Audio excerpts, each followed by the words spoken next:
Good to go.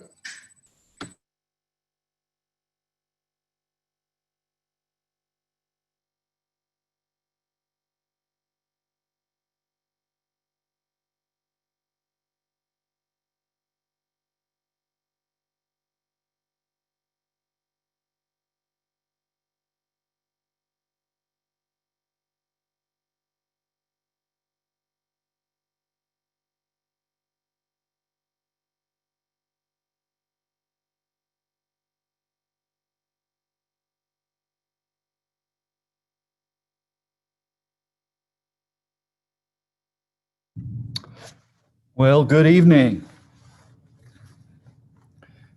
Anymore, we just kind of wave. I think we'll begin in just a few more minutes. We're waiting for a couple more board members. Dr. Stark has not yet arrived. We're waiting for Dr. Stark and maybe one or two more board members. I haven't received any information that a board member will be absent, so we'll be patient. Got it.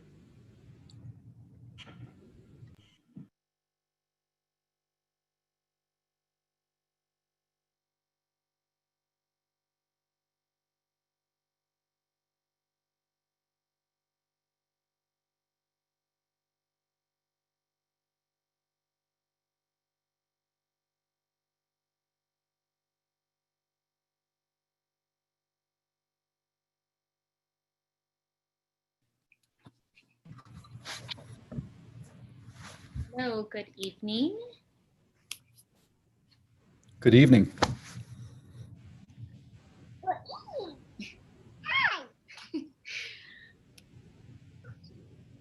right, just want to make sure we have a quorum here. All right, so I would like to call this meeting to order at 6:15 p.m. Dr. Weeks, can we please have roll call? Would you like to do the pledge, Madam Chair? The pledge. I'm trying to keep Teddy away from it. Okay. So we'll do the pledge and then we'll do roll call. I'm happy to do the pledge. Okay, thank you. To the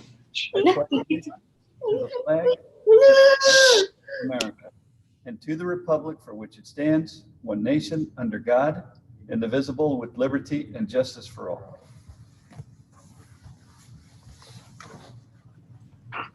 Thank you, Dr. Weeks. And with that, let's go ahead and move on to roll call. Susan Benjamin?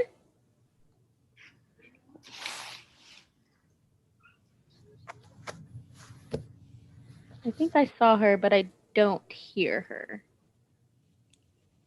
Sorry, I'm here. Sorry. Okay. Louisa Stark? Dr. Stark is not here. Okay. Lene Almi? Present. Elora Diaz? Present. Carmen Trujillo? I'm here. Thank you. Can we have a motion to adopt the agenda?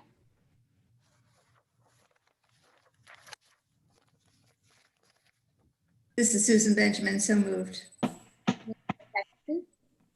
This is Carmen Trujillo. I will second. Thank you. All those in, is there any discussion? All those in favor say aye. Aye. Aye. Opposed say nay. That the motion passes, and we'll move on to item number A5.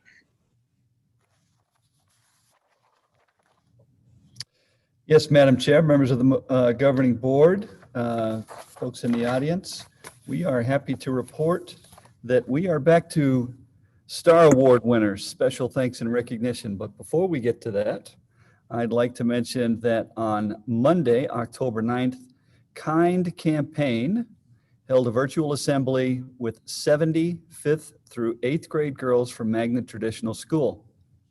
KIND Campaign is the leading nonprofit ending girl against girl bullying. During the virtual assembly, the co-founders introduced their award-winning documentary, Finding Kind, facilitated interactive activities with the girls, and participants pledge to practice kindness, apologize to those they may have wronged, and recognize others who bring joy into their lives. A special thanks go out to our school social worker, Alicia Fuino, for facilitating this kindness assembly.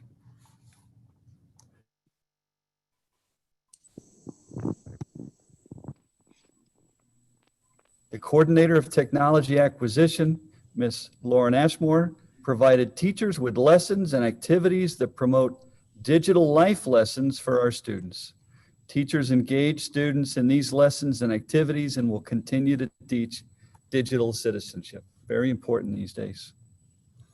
The week of October 19th through the 23rd, again, was Bus Safety Week. To honor our bus drivers and employees in the Transportation Department, a special card was shared with the transportation team to thank them for all they do for our students. And then, of course, in our packet here, there's a copy of the appreciation card. So we want to always remember how hard our bus drivers work, and we want to show them appreciation. We do have a celebration in the expansion. I'm sorry, Ms. Benjamin, were you going to say something? No, that was just my doorbell. Thank you. Okay. I think that was Fran. Expansion of our food delivery program. Mr. Quintana, do we have the latest developments?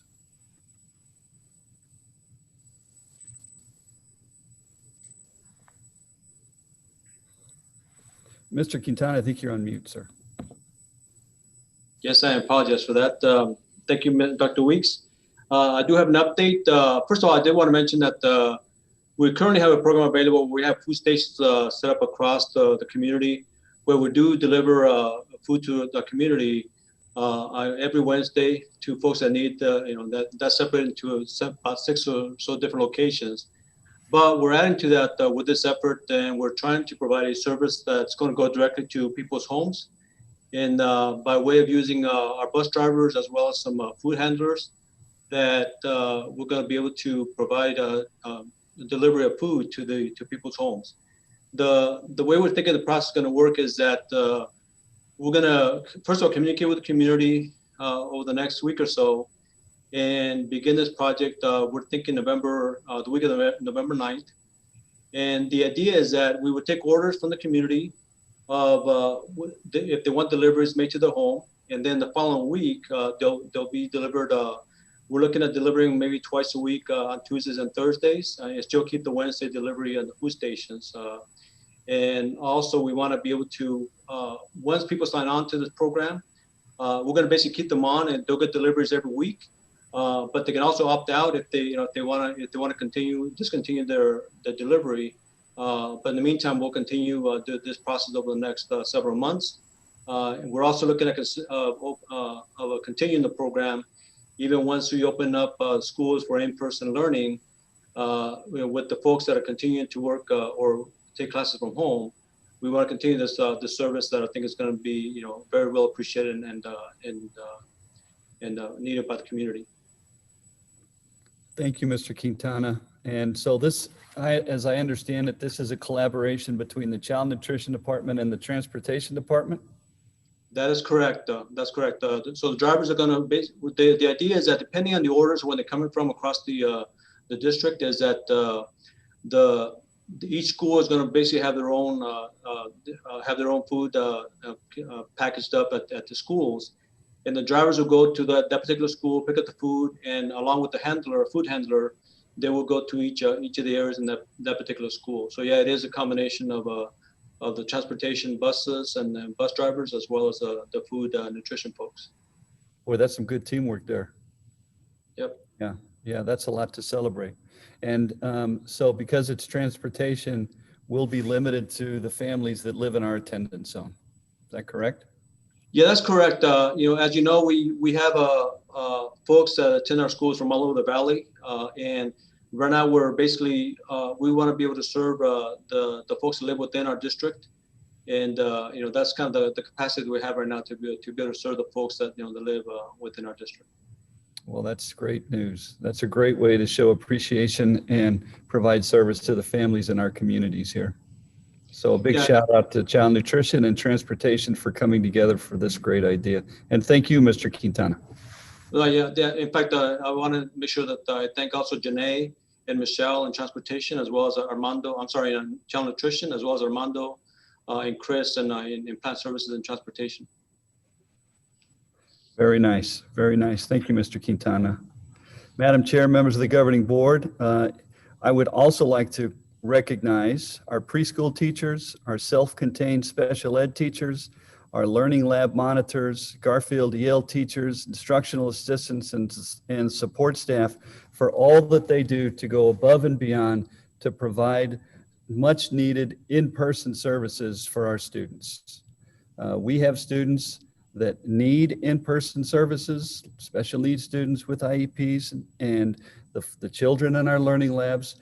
And I want to make sure that those folks who are participating in these programs get recognized regularly. And in your update, you'll have a list of just all the folks who've really been going above and beyond to provide those services direct to students. So I want to thank them and ask you to help me thank them as well. Dr. Weeks, this is Susan Benjamin. Could I say a word? Yes, please. I think it is admirable. I think it is something deep in one's heart that puts our children first like this.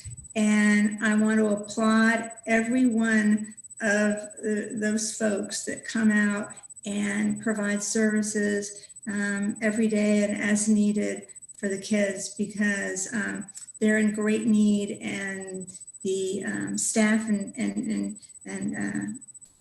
support staff and teachers are really stepping up. So for sure, I want to thank them for their courage and their putting the kids first. That's what it's all about, is putting the children first. So thank you all very much from the bottom of my heart. Thank you, Ms. Benjamin. And I want to make it clear that we're not circumventing any of the board's directives here. These things are scheduled in-person services, right? And so I don't want this to be confused with other stuff that we're going to be talking about later in the meeting. But I did want to acknowledge the folks who have really put themselves out there. And with that, if there are no other comments from board members on these items, we've talked about kindness, citizenship, safety, food, and applauding folks who are really going above and beyond. Those are some very powerful celebrations, and I'm very proud of the Phoenix Hill family for what we're able to accomplish here. All right, with that, I will turn it over to Dr. Vic Diaz as we begin to get back to some kind of normalcy with our special thanks and recognition award winners. Thank you, Dr. Weeks. Excuse me, Madam President, members of the board, members of the cabinet, members of the community. Very excited to introduce our special thanks, our STAR Award winners from a couple of different schools. As we do that, I do want to just take one moment though, as we think about STAR and what that means. We're acknowledging people, recognizing people. This weekend, of course, it's Halloween, and it's going to be Halloween like no other, but it's also when we start celebrating Dia de los Muertos. And I think that we would be remiss this year to not think about some folks that we have lost in our community over the summer, as we think about those who have gone before us and those who give us strength, specifically thinking about Ms. Lorraine Russell, Mr. Henry Federico, Ms. Rosa Alvarez. And as we think about them, they are all examples of outstanding staff members who served many years in our community and did wonderful things. And we see that spirit alive in our STAR Award winners. And that's really what the whole idea of Dia de los Muertos is all about. So with that being said, I am very excited to recognize winners of the STAR Awards from Child Nutrition, from Herrera, as well as Kenilworth.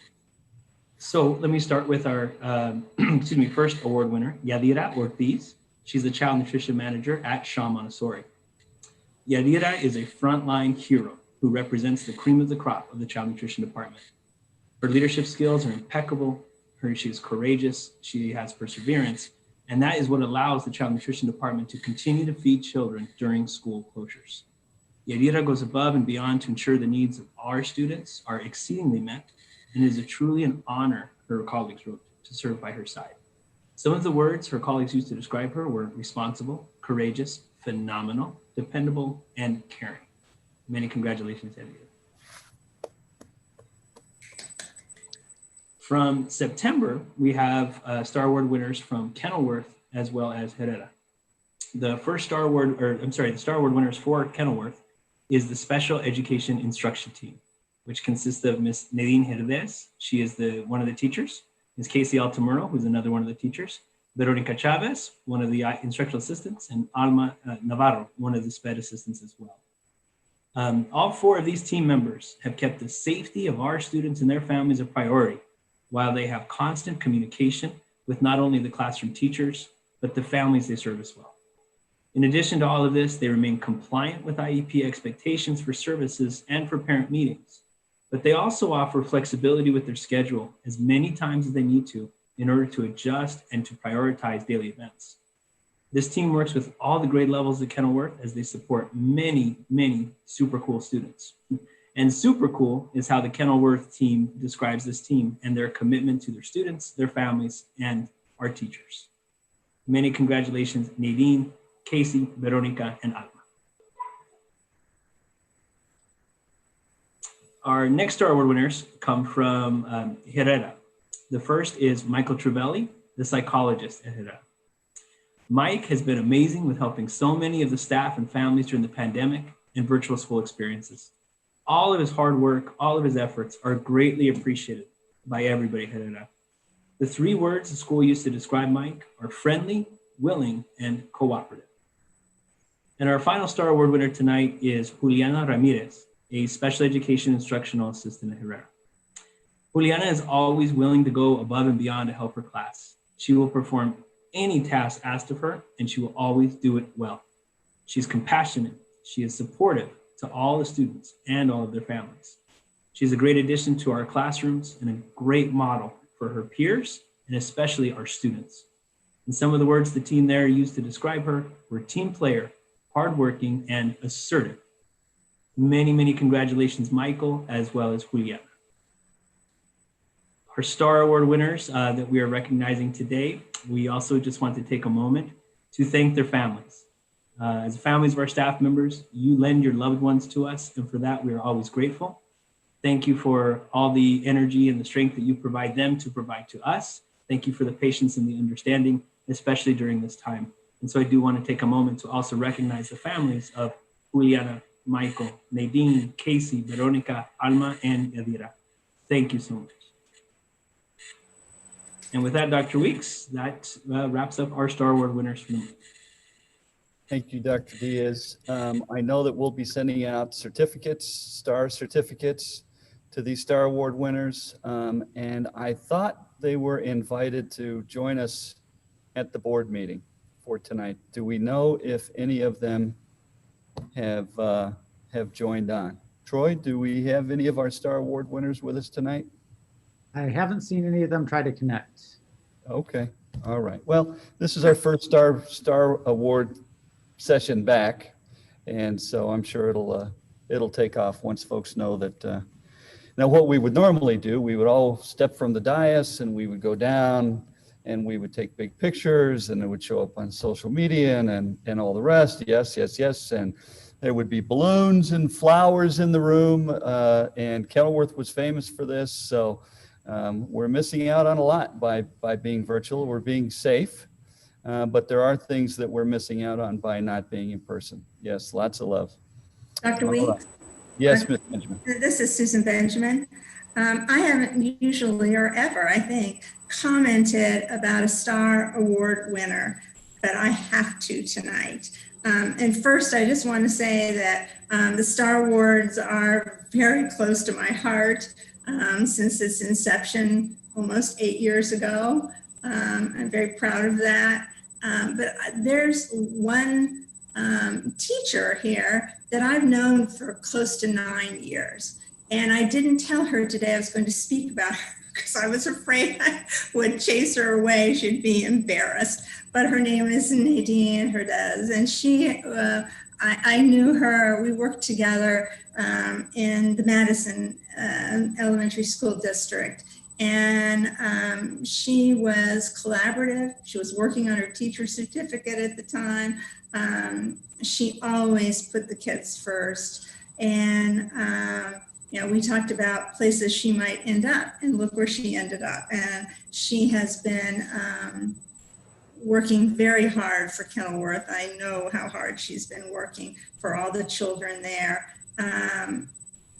And so I'm very proud of her collaborativeness, her willingness to hone her craft, and it just shows with the group that she has. So congratulations to the whole group at Kenilworth, and of course everyone else who's a Star Award winner, because they all deserve to be recognized and have accolades and celebrations at the board meeting. And I do hope that there are somehow or another, you figure out how to take some pictures, maybe with their masks on, and you take some pictures and they're able to post those out there for the schools to see, because I think it's important that the kids and the families are able to hook in to the traditions and the culture that we have. So, if it's safe to do, and I know that that's been an issue and will continue to be, but if so, it sure would be nice to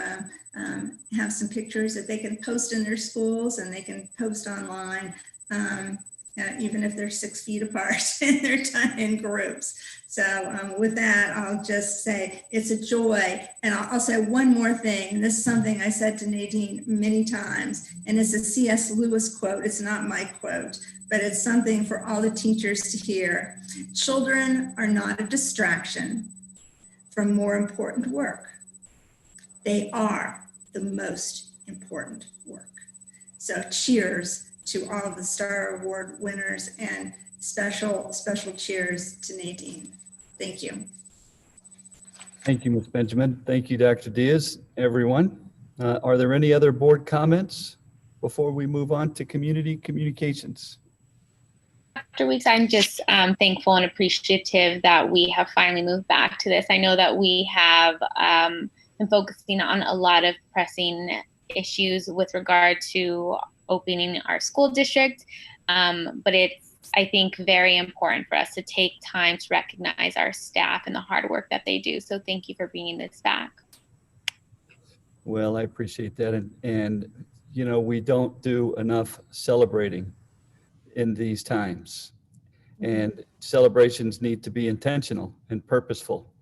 And we need to look for those nuggets, and we need to bring them out and showcase them, because there's a lot of really good works that is going around in this district. And we're going to start working a lot harder in bringing those celebrations forward. It's that important. And with that, Madam Chair, it's all yours. All right, perfect. Well, thank you. We will go ahead and move on to item C with a time limit of 3 minutes.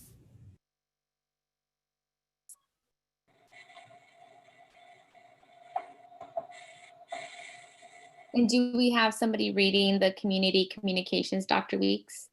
Yes. I was just making sure to get my timer set. And how many do we have in total? 10.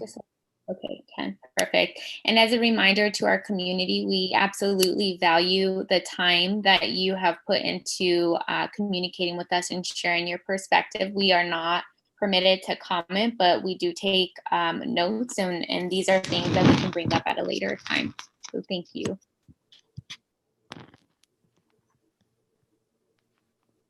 Give me 1 second. Okay. So the first one comes from Jennifer Chavez, a staff member. It says, I am a child nutrition worker and also a parent of 2 young girls that attend one of the PESD schools.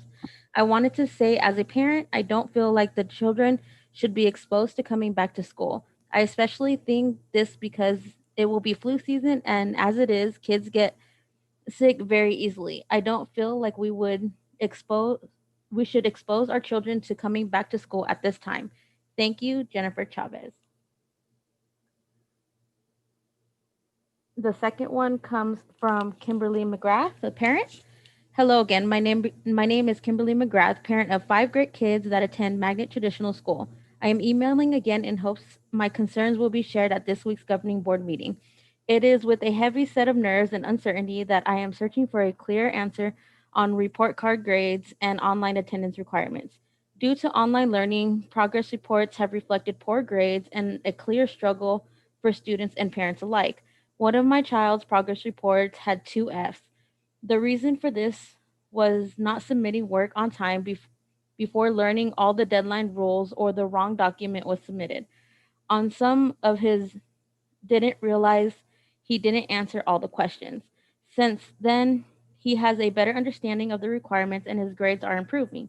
Thankfully, the teacher took her unpaid time to better direct him and myself outside of school hours. I reached out to Arizona Department of Education to ask how many failing grades a child is able to receive to promote to the next grade level, and I was told that the decision legally is up to the governing leaders of our district. There is no answer to how long it will be online and how failing grades will reflect students, nor is there an answer to what is legally required for live online attendance.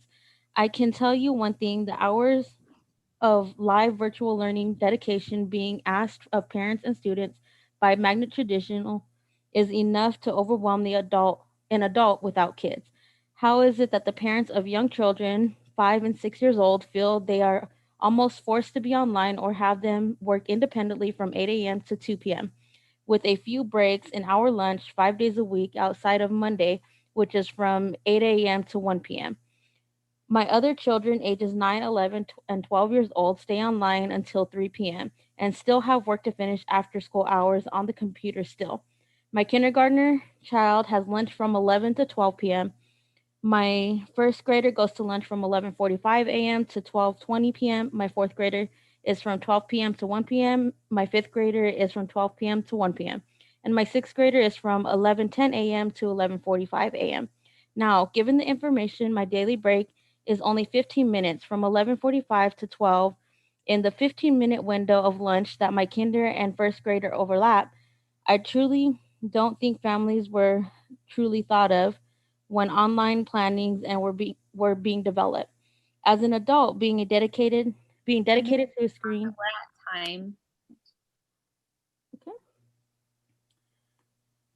It goes on to say that it's daunting and that many of the bullet points we're learning at home online do not match what is being asked and required of parents and students alike.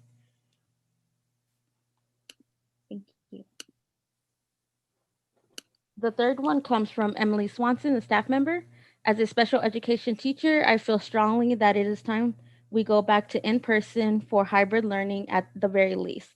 Even Dr. Fauci has stated we should try as best as possible to get the children back to school. We have tried online learning to the best of our abilities, but it has failed. It is not fair to our hardworking families to expect them both to provide for their children and supervise their education at the same time. I believe we can return safely if we follow the hybrid model and allow students and teachers that are at risk of developing serious complications to remain online. I believe that it is not only doable but necessary to ensure that our children have access to high quality education that we have promised them and their families. Thank you for taking the time to listen to my concerns, Emily Swanson. The fourth one comes from Kelsey Westover, a staff member. I have been in the district for 16 years and I am not old enough to receive retirement benefits. Cutting my TIF4 money will take $12,500 from my household. I am a single mother and I will not be able to pay my mortgage if the pay is cut by such a large amount. Can you survive off of $12,500 pay decrease? Kelsey Westover. The fifth one comes from Amy Laster, a staff member. I am in my 22nd year in the district. I recall my salary being frozen for a few years and others back in the early 2000s, while new teachers received raises in an effort to increase starting salaries. It was communicated very clearly at the beginning of the MCESA partnership that TIF4 funds would be added to our base salary. It wasn't until after teachers began inquiring where the 301 was for years 2014 to 2017, questioning of surveys, PBC, and 301 funds that the district sent very conflicting messages and began breaking down the TIF funds for the annual statement as bonus-like monies. I stand to lose $12,500 of my annual salary next year if the TIF4 is removed. We will likely lose our home as a result. 60% of the PESD teachers fall in categories A through C and stand to those similar amounts. Many of us have incurred additional financial stresses related to the pandemic. This is not money that we simply enjoy, as we stated in the meeting. It is nearly 25% of our entire salary and that we use to live and support our families. The informational meeting focused on the TIF4 comments encouraging those in the veteran tiers to retire. The shortfall amount ironically matches the TIF4 amount and is 20% reserve of funds. This reserve is the 301 and the PBC money earned by the TIF teachers that had endured 5 LOIs and will go to pay and retain new teachers as occurred in part this year. Once again, it appears that the decision has already been made without consideration or relevant input by those most affected, including the presentation with the data slide showing that overall PESD base pay will be the highest around even if the TIF4 is cut. Sadly, teachers' longevity and underappreciated, many of us have dedicated a professional lives to the PESD1, have excelling labels and decades of professional development and experiences that are beneficial to the schools and district data, but more importantly to the kids. Not meeting retirement eligibility yet, we all work 10 plus hours a day, 6 days a week to meet district demands, many of which are non-essential to the academic success of students. When and how do we suggest we get a second job to compensate for such a major salary decrease? Will there be a retirement increase and or healthcare changes that will cost us additional? And this is Tom Lind, and I will read the remaining community communications. Number 6 is from Adriana Pease, a parent.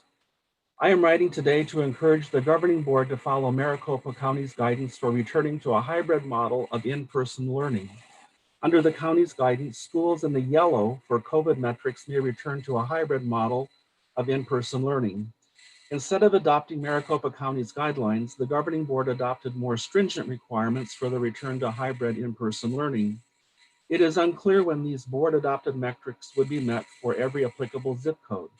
Thus, I recommend the district follow the county guidelines instead of developing its own guidelines for the COVID metrics necessary for hybrid in-person learning. The longer the district waits to return to hybrid in-person learning, the more students and families will suffer with the difficulties and shortcomings of distance learning, and the more students will disenroll to homeschool or go to other schools providing an in-person option. Thank you for your consideration. Number 7 is from 2 teachers, Laura Morales and Nivalda Morales, both 7th and 8th grade math teachers, one at Kenilworth and one at Garfield. I'm writing in regard to the 301 money information that was just shared with schools this week. My household has 2 PESD1 teacher salaries, and if the district decides to take away the performance-based pay we work so hard for with TIF4, our combined incomes would drop more than $22,000. My husband has worked for the district for 18 years, and this is my 11th year working as a teacher for PESD1. So many teachers have been loyal, dedicated, hardworking, and have gone above and beyond in order to become effective and highly effective educators. We earned the money, and we were told time and time again that the money would be added to our base salary and would not be taken away. From the moment this grant was given to us, we as educators asked and asked and asked, what happens when the grant runs out? We were never given an answer until this week. The answer we got was, we know you worked really hard to become the best educator and jumped through every hoop we put in front of you. We know you walked out in 2018 and fought for higher per pupil money and a 20% raise. We know we gave you only 17% of that 20% raise, but now we need you to carry the burden of our mistakes. Last year, the 301 committee asked us to vote on whether we wanted to get our $3,000 payout or vote to hold most or all of that money to help us sustain TIF funds. We were not given any information. Why wasn't this presented last year? Why did the leadership in the 301 committee decide we didn't deserve to make an informed vote? I would love to know how much a pay cut our superintendent and other district employees are taking. I would love to know what the district is doing to increase enrollment. I would love to know why principals and other district employees had TIF money added to their base as a raise, but teachers did not. I would love to know what the district is doing to do when they lose most of their highly effective teachers and we are left with dozens of vacancies during a teacher shortage. It seems as though the district would love to get rid of the most expensive teachers and make way for brand new teachers who cost less and who have never heard the word TIF before. Teachers are not to blame for this shortage of money in the budget, and the burden is not ours to carry. Thank you for your time. Communication number 8 is from Cynthia Morton, a middle school teacher, science teacher at Kenilworth. My name is Cindy Morton. I am a teacher at Kenilworth School. I have been in the district for 6 years. I have worked very hard to achieve the status of highly effective educator for many reasons. Financially, I saw an opportunity to finally afford my profession, and after 16 years, I have finally reached a financial status that is comfortable. I have never been able to afford medical insurance for my children. It is too expensive. I have always had to hold multiple jobs to make ends meet, and my children tolerated my absence. Now I am presented with another reminder that educators are always at risk of being forced 10 steps backwards and by no fault of our own. This proposed salary decrease will force mass exodus from the district. I cannot and will not tolerate being treated as though I am expendable. I will not work for an organization that sees educators as a commodity. We deserve better. We expect better. Please do better. Number 9 is from Mary Bankhead Sheets, and she is a parent in the district. My husband and I are parents of a first grader at Shaw and continue to be pleased with the leadership from our daughter's teachers and her administrators.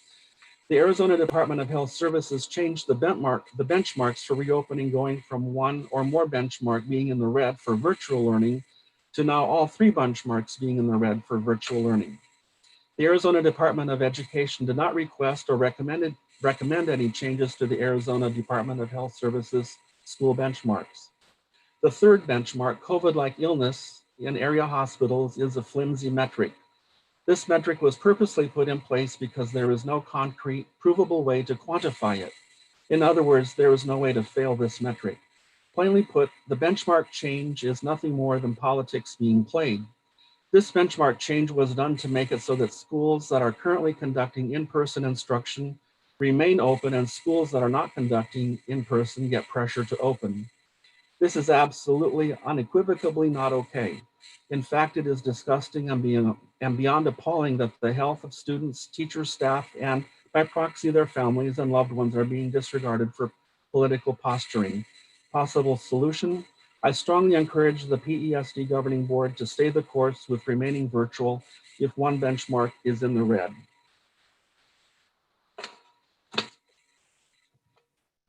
And communication number 10 is from Aaron Frericks, representing PECTA. My name is Aaron Frericks, and I am speaking on behalf of PECTA as co-president of the organization. Today I am speaking to agenda item F2, update on Proposition 301 and committee and pay for performance, as I also serve as co-chair of this committee. Over the last week, I am pleased with the transparency and collaboration the district and PECTA has been able to provide to educators. Teachers received some tough insights into our district's financial capabilities this week. Teachers across the district have had an opportunity to increase their salaries an immense amount over the last few years and make living wages through the TIF-4 grant. The transparency about sustaining TIF-4 monies really was clear. I am proud of the district and PECTA for making it clear and transparent about what is at stake and the troublesome position that we are now in.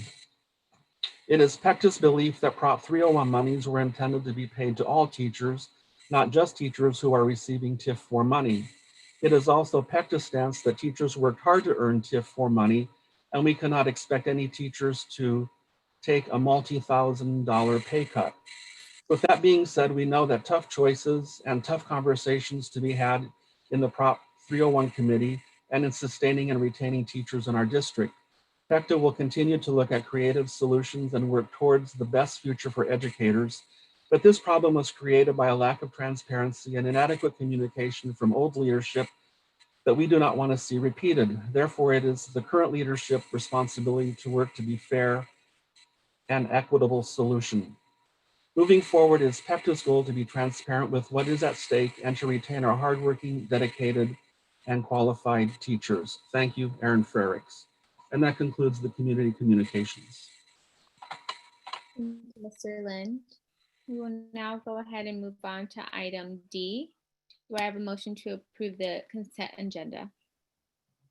This is Lene Alme, so moved. And this is Susan Benjamin. I will second it. Thank you. Is there any discussion?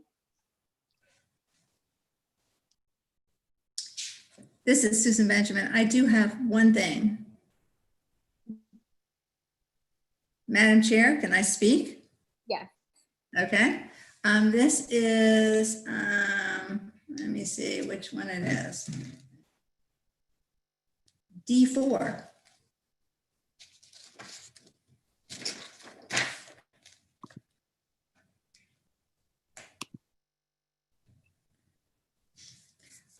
This is Mr. Thomas Lind retiring after 36 years in public education. Just think about that. Just think about the number, what he's seen over 36 years. It's got to be incredible. And I have one story. I have lots of stories, but I'll just tell you one story about Mr. Lind. Diane Ray, who is the student services director, special ed director, asked me to go out and see all of the new inclusion resource teachers because they were hard to find, and to try and, get to know them and, bring them in. And so I did what she asked and met with them from Bethune to Whittier to Garfield to Edison and all around. And it was fun for me. I enjoyed it immensely. And after I'd met with them, the first time, I was supposed to meet with them twice. After the first time, one of the teachers, the new teachers, called me and said, I'm taking this class at NAU on leadership. I need some help. And I've talked to my principal and she's answered as many questions as she could. What else can I do? And so I gave her a few suggestions, including Mr. Lind.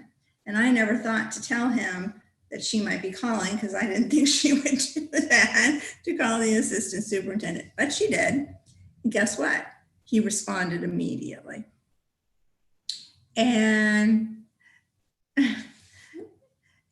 what happened was he answered all her questions. He provided whatever support she needed. And then he said, if you need more help, let me know. And so she actually called me back. A lot of times I will send people out to see their school psychologist or whoever I think is an appropriate person in the school when they're having a problem. But she actually called me back and she said, I talked to Tom. And I said, Tom? She said, yeah. And Mr. Lind, which is what I would have said, but he was so open to her and so willing to discuss things with her that she felt comfortable calling him that. And she said, you know what he said to me? He answered all my questions. I've turned in my paper. And he said to me, if you need anything else, just let me know. She said, and I believe him because he's a kind man. And so, Mr. Lind, I know you're out there because I've heard you. I just want to thank you for all your years of service to the children, to the families, to the staff. You have been just an amazing resource for all these people. And that's just one little slice. And I never told you about it because I didn't want to embarrass you. But I know you could fill up your office and the outer office, which is huge, with all the kindnesses that you've done for people over the years. So thank you for everything that you've done for the children. You have been a real advocate. So thank you, thank you. And thank you, Mrs. Benjamin, for bringing that up. I just happen to have a few notes here. So Tom, you started sometime around October 15th in 1984. And we're going to get into this. We're going to talk about this stuff more because you're not leaving until January 8th, I believe, right? And of course, if the board votes this down tonight, I guess you're not going anywhere, but you know. But in 84, you were a media tech, and then you went on to become a media supervisor, instructional support specialist, instructional tech coordinator, and then you became the director of instructional technology, really at a time when I think technology was just really getting off the blocks in public education.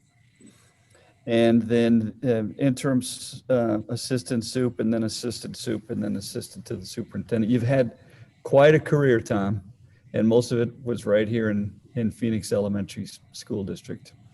My story is the day that we met, and it was at a board meeting in the old boardroom, and it was my first night, and the superintendent thought it would be a good idea to put me on the spot and make an unannounced presentation to the governing board that night.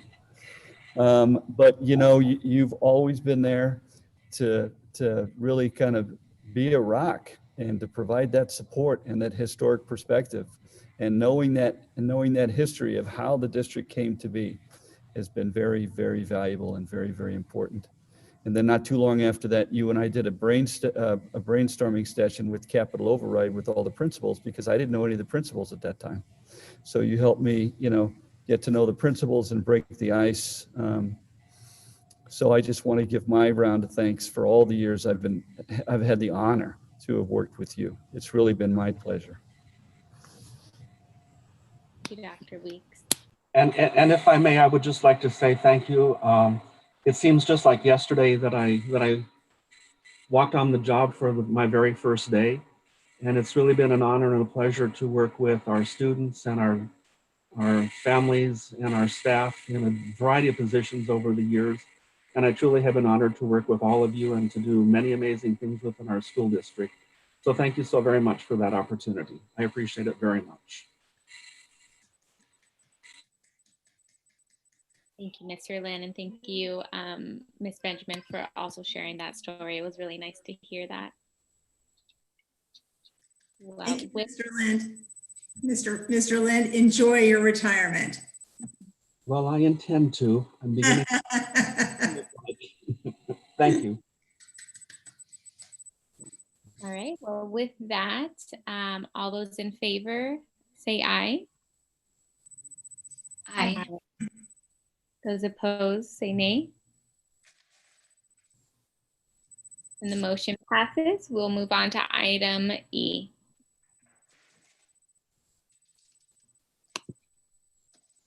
Thank you, President Diaz, governing board members, cabinet, and those listening in. We are moving on to receive and discuss the results of the hybrid learning instructional staff survey. So I have a PowerPoint to share with you. Can you see the PowerPoint? Yes, thank you. Okay. Let's see if I can. Yeah, now it's, well, we'll see how we can do this. Just trying to get my two monitors organized here. Okay. At our September 24th board meeting, the board requested administration create an anonymous survey to be distributed to our instructional staff to get their input on which hybrid learning model do they prefer, either fully online or in person or simultaneous. At the October 15th board meeting, the board approved the survey, and tonight we will share the results. Of course, everything we do is grounded in our, strategic plan goals, specifically ensuring every student we serve is achieving academic success, ensuring that our students are at the heart of every decision made, and ensuring that we will systematically address sustainable, equitable access and success for every student.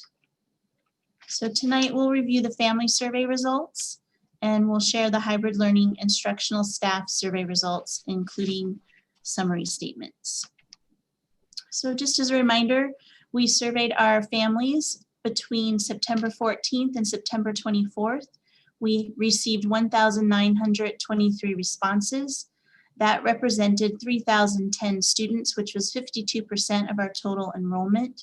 This survey indicated that 46% of those who responded preferred in-person instruction, and 54% of those who responded preferred online instruction. We had the highest response from our preschool, kindergarten, and first grade families. And you can see there, we received 91% of our preschool families. We received responses from 91% of our preschool families, 61% of our kindergarten families, and 58% of our first grade families. Our preschool through second grade responses indicated that 50%, more than 50% prefer in-person at each of those grades. Requests for in-person would decrease after preschool through third grade, with 34% of eighth graders as the lowest request for in-person learning. All grades except eighth have more than 40% requesting in-person. Moving on to our hybrid learning instructional staff survey. This survey was sent to instructional staff immediately after the October 15th board meeting. The survey was open until October 19th. There was a reminder sent to all instructional staff on October 19th, that Monday, to please take the survey. The survey was anonymous. We had 386 respondents. 288 respondents chose teacher as their primary position, and this accounts for 73% of our teachers. This pie chart shows the primary position that the respondents clicked on or chose. So the blue represents teacher. So 74.6% of the respondents chose teacher as their primary position. 15.3% were instructional assistants, and 10.1% chose other. And that could be our principals, our IISs, our social workers, our reading interventionists. We have many others that might not think they fall under teacher or instructional assistant. This pie chart represents the grade levels that the respondents work with. And you'll see that 20.5% of the respondents said, I work with all grade levels, kindergarten through eighth grade. Just to remind folks of the definition of hybrid learning is some children learn online while others learn in person. So for students, they have two options. Families may choose for their child to remain learning online 5 days per week, or families may choose for their child to return to in-person instruction 4 days per week, Tuesday through Friday, and all students will learn online on Mondays. That was, those were the options that families were given in the family survey. In this survey, again, hybrid learning, some children learn online while others learn in person. This survey offered teachers an opportunity to indicate their preference for teaching in a hybrid learning model, and teachers had three options. They might have chosen the option to remain teaching online 5 days per week. They might have chosen to return to in-person teaching 4 days per week, online on Monday, or they may have chosen to simultaneously teach their students online and in person. This bar graph shows how the choices of our instructional staff. So you'll see that the majority of respondents chose the option of teaching fully online. The second choice for most was simultaneously online and in person. And the third choice for most was fully in person. Here's the teacher preference for 3 learning models. We've got the percentage across the top and the number of teachers that represents across the bottom. So 60% or 172 of the 288 teachers who responded chose fully online, 30% chose fully in person, and 10% chose simultaneous online and in person. We broke down this data by grade level bands. So these are teachers that instruct grades in these bands. And so our preschool through 3rd grade teachers showed that their first choice was online, 60%, 30% fully in person, 10% simultaneous. Grades 4 through 6, you can see 54, 34, and 12. Grades 7 through 8, 66, 21, and 13. And those that chose K5 and K8, 61, 32, and 7. Here's our instructional assistant preference for the 3 learning models.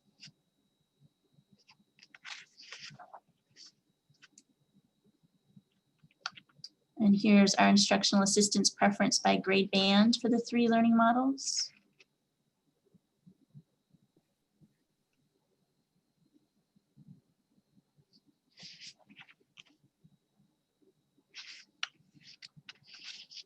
This chart indicates other staff's preference for the 3 learning models, the percentage and the number.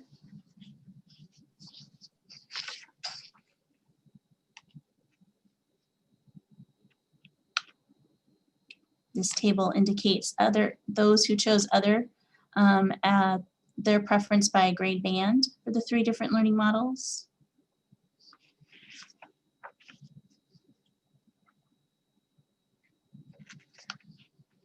Respondents were also asked to rank order their priorities.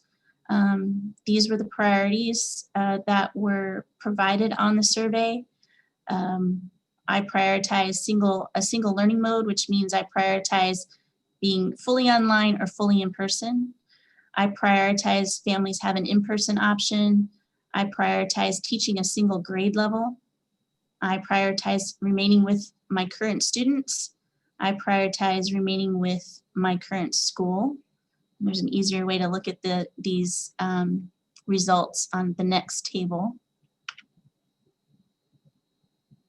So these are our teacher priorities. They ordered these priorities, giving a 1 to their first priority, a 2 to their second priority, etc.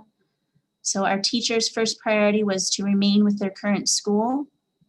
Their second priority was to remain in a single learning mode, either online, fully online, or fully in person. The third priority was remaining with their current students. The fourth priority was providing families with an in-person option. And the fifth priority was teaching a single grade level. Here's our instructional assistants' priorities. Their first priority was to remain with their current school. Second priority, remain with students. Third priority, single learning mode.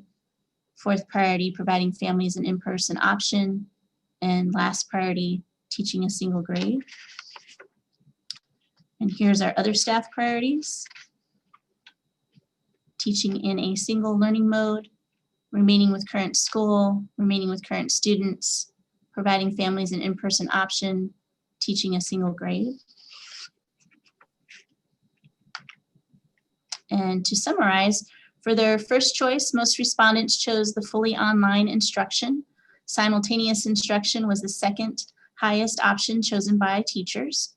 Teachers and instructional assistants' highest priority is to remain with their current school. The second priority for teachers was to teach in a single learning mode. Again, that means online or in person. And the instructional assistants' second priority was to remain with current students. Third priority for teachers was to remain with current students, and third priority of instructional assistants was to assist in a single learning mode. Other staff's highest priority is single learning mode. Second priority is to remain with the current school, and third is to remain with our students. And of course, we are grounded in our strategic plan goals. And I will take any questions. Dr. McLaughlin, I have a question on the findings, summary of findings. You indicate that for teachers, the second preference was simultaneous. I just want to make sure that I'm understanding that correctly. I'm looking at slide 11, and it looks like simultaneous teaching ranks third. Is there a different slide that correlates with the finding on the final slide? So there is, well, no, there really isn't. So first choice of most teachers is this blue bar. Mm-hmm. And that's fully online, so that's above 200. And then second choice is represented by this, I don't know what you want to call that, a reddish bar. And so less than 100 said fully online, a little more than 100 said fully in person, and a little more than 150 said simultaneous. So that's why we said that was their second choice. The second choice is the majority of teachers. And then the third choice, you can see not many chose fully online as their third choice. A little more chose fully in person. And a third choice that folks chose was simultaneous, a little bit more than 150. This is just a scooch above 150. So maybe 149, and this is probably 152. Okay, because I thought that maybe I just misunderstood. I thought that slide 10 represented all responses, since slides, let's see, slides 11 through 14 look like they're disaggregated. Oh, I apologize. You are correct. So this was the, you are correct. So this represents the choice of all respondents. Okay. So all respondents had to choose 3. They had to rank their 3 options. You are correct, Dr. Diaz. This represents all respondents. Okay, that makes sense. So then for teachers, the second option that they chose was fully in person. Okay. Correct. Yep. Okay. I just wanted to make sure I understood that. Thank you. You are correct. Yep.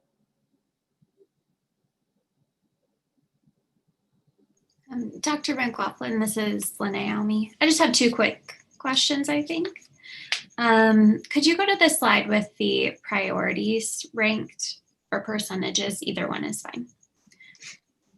I'm just wondering which of these priorities are kind of at odds with one another. For example, if teachers really value a single learning mode, then which of these other priorities would kind of fall? Are you able to tell us that? I don't think I can. They definitely are at odds with that single learning mode is definitely at odds with families choosing an in-person option if the majority of our teachers choose an online option. Those seem to be at odds. Choosing a single learning mode, for example, if the majority of our teachers choose online, but we have 48% of our families choosing in person, not sure we can keep our teachers with their current school, with their current students. Perhaps that answers it. Yeah, it does. That's kind of, I know that we had talked about it the first time around discussing the learning model. So I was just curious, just having the information about what teachers are prioritizing, how those kind of interact. Right. Cool. The other question is, it appears that teachers are not very favorable to the simultaneous learning model.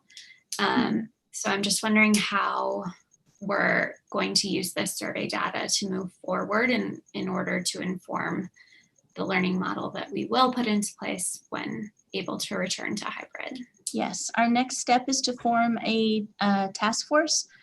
We had our general education action team that formed back in May, so it'll be a similar task force composed of principals, IISs, teachers, CNI team members, and we will decide how can we strengthen our fully online model.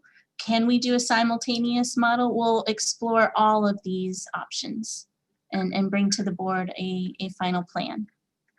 Okay. And did you say, I'm sorry, who would be on that task force? Principals, IISs, teachers, CNI team members. Yeah. Okay. Thank you so much. Dr. McLaughlin, this is Susan Benjamin. I appreciate all this data, and I'm so pleased that you have surveyed everyone. And I'm interested, how does this data correlate with the Galileo data that shows how students are doing right now? Our students are not doing as well this year on the pre-assessment, on our Galileo pre-assessment as they have done in the past. So I would say that this data, the idea of teaching fully online is not necessarily supporting our students to do well. It's been a challenge for teachers, students, families to work in this distance learning model.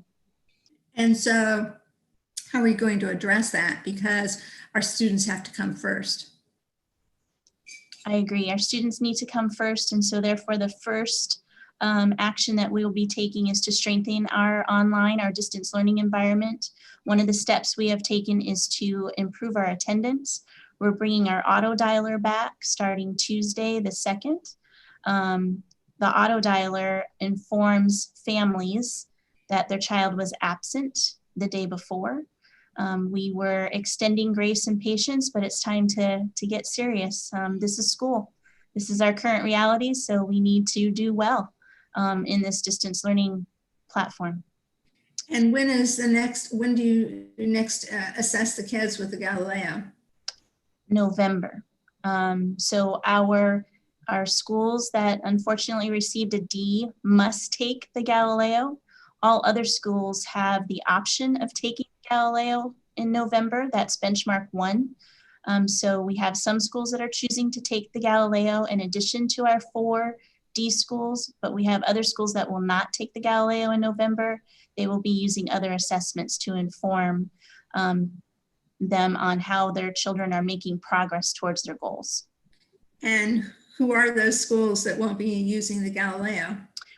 I don't have that information for you yet, Ms. Benjamin, but I will get that information to the board. I just think it's important. I mean, I fully understand how frightened people are and how bad the pandemic is and how it's rearing its ugly head again. And I don't want to negate that, but we also have children that have not been in school since March.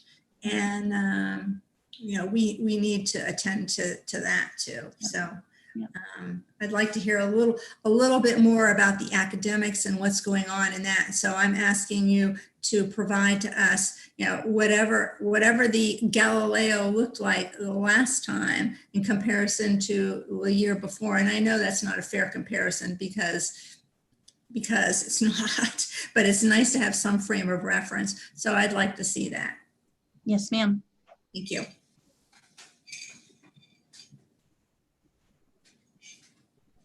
You know, Mrs. Benjamin, to your point, I was talking to folks today. We have an entire kindergarten class who have started their public education journey online. And so there's a lot of implications with our kinders as they roll back to in-person instruction, just getting acquainted with the facility, understanding the routines and procedures of what it means to be a kinder on the school campus. So there's a lot going on here. And so we're happy to provide the data on the Galileo year over year, but we also need to be very conscious of the social emotional impact and just the routines that go along with kinder learning. It's, you know, that's the block that starts at, you know, not all of our kids have the preschool. A lot of our kids are coming in to public education and kinder for the very first time. and they've not been to school. And I don't, I mean, this is not a Phoenix Elementary thing. This is like all across the country kind of a thing. But we need to spend a little bit more time paying attention to the consequences or what's happening with the kids. This is Carmen Trujillo. Thank you, Ms. Benjamin, for bringing those up. I completely agree, and thank you, Dr. Weeks, for sharing the importance of focusing on that social emotional part, because that is pretty much the foundation of any progress they're going to do.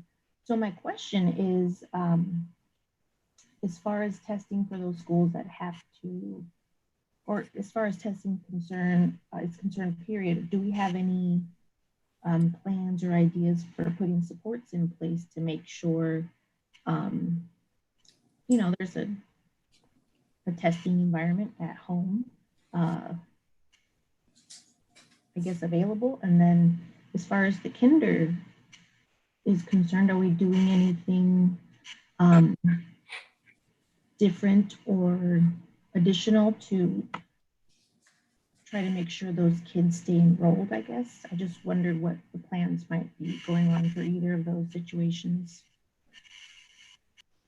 Our teachers have supported their families in creating a testing environment that is best for their child. It is very, very difficult, if not impossible, to recreate the assessment environment that we create in a classroom at home. It's definitely a concern for families. I know our teachers have done their very best to communicate to parents how to set up a home environment that's conducive to assessments.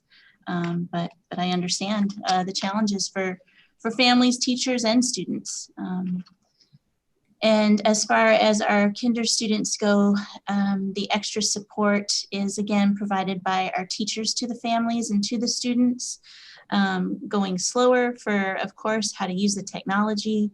There were nights with families in the beginning of the school year to help families support their child to navigate the computer, and then just adjusting what a kindergartner's day looks like. So not having a kindergartner in front of the screen for 6 hours, but providing brain breaks and movement times throughout the day, and ensuring that there's some asynchronous learning or learning that occurs away from the screen.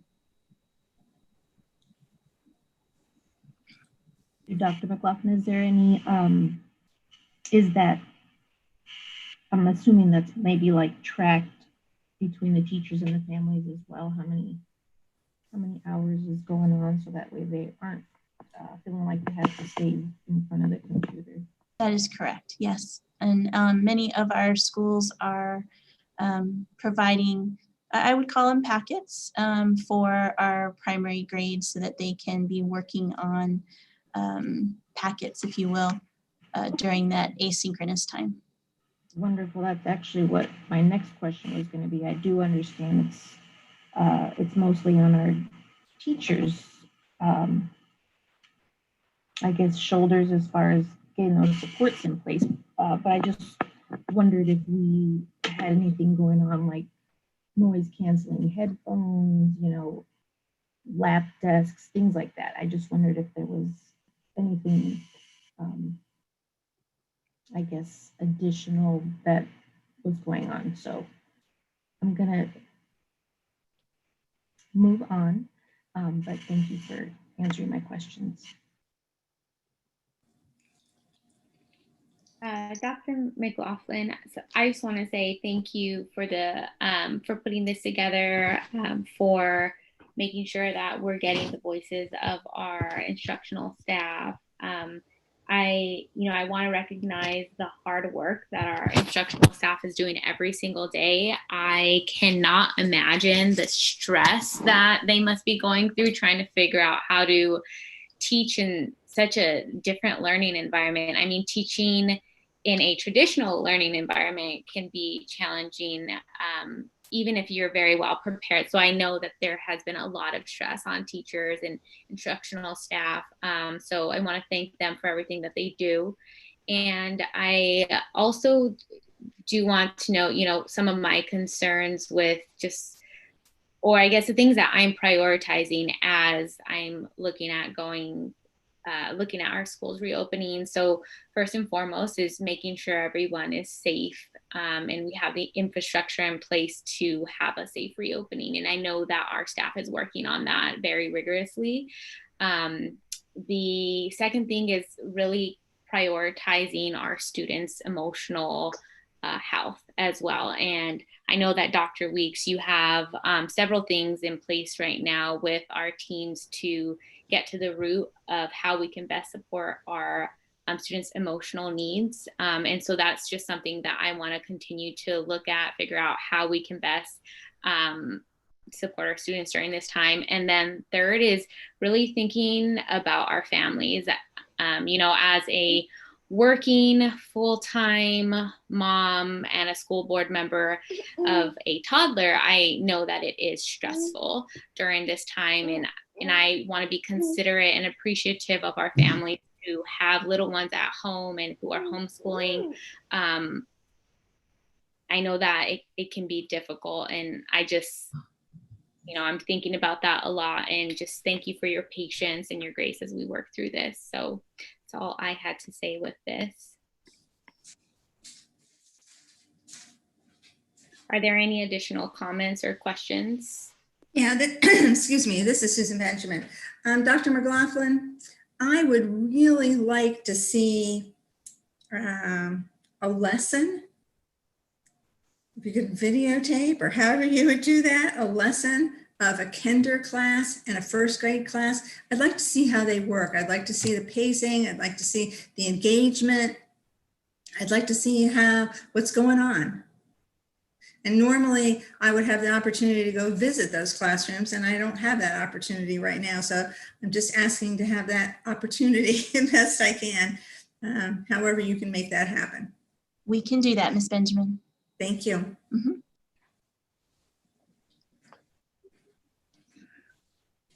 And thank you, governing board members, for your support. Thank you, Dr. McLaughlin, for your presentation.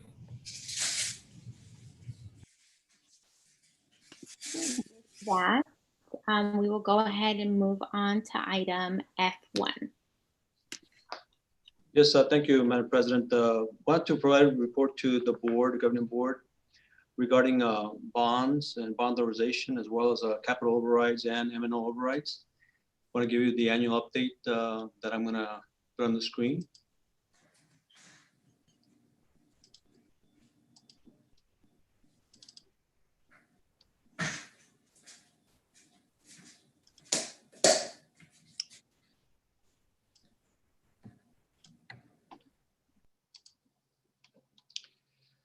So the first item is regarding the bond and bond authorization that was actually approved by the board. I'm sorry, by the community and voters back in November of 2015.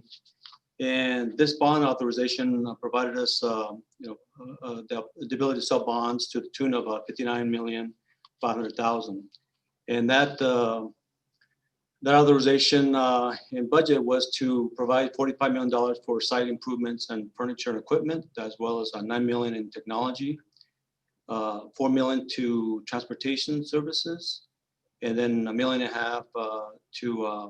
for technology. Wanted to provide you an update as to the expenses for this past year, 2019 and 2020.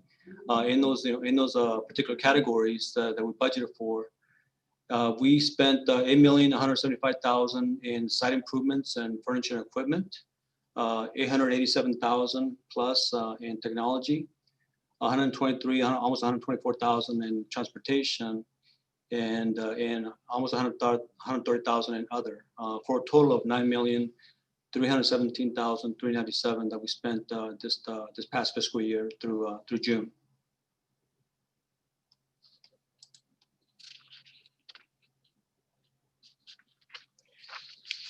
This slide provides a up to date of all the total expenses since the bond authorization was issued. And so to date, we have spent over $47 million, 890,000, 36 million of that in site improvements, almost 6 million in technology, 2.4 in transportation, a million, 0.4 in administrative technology, and 1.6 in other.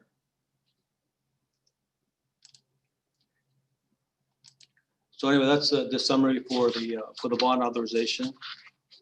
And next, I'm going to go on to the capital overrides.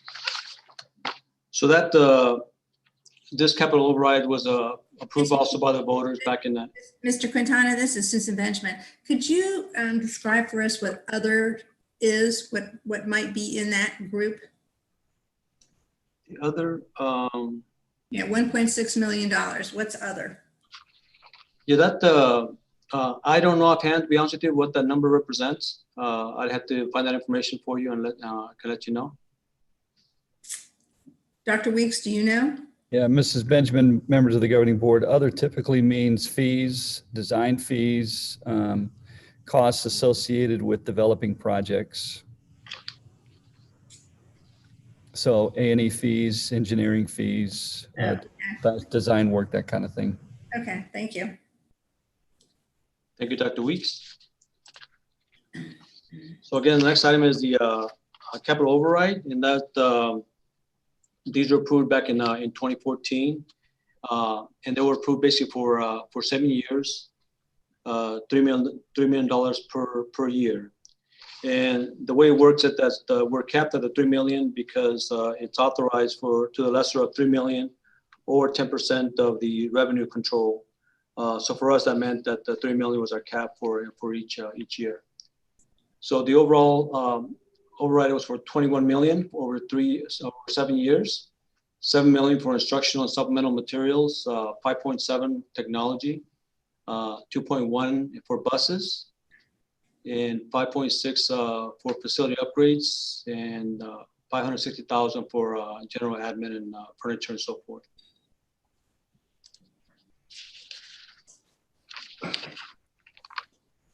So the expenditures, for this past year, this past fiscal year that ended in June, we had 279,000 for instructional materials and supplemental materials. Most of that was for instructional and a new curriculum that we purchased. We also spent 730,000 in technology for servers, computers, laptops, and so forth. We spent 573,000 in facility upgrades and 98,000 in admin, technology, furniture, etc., for a total of $1,689,000 in comparison to the 3 million that was budgeted. There will be a carryover for that fund so that we can expend this current year, with a good portion also to continue paying for the new curriculum that we purchased last year.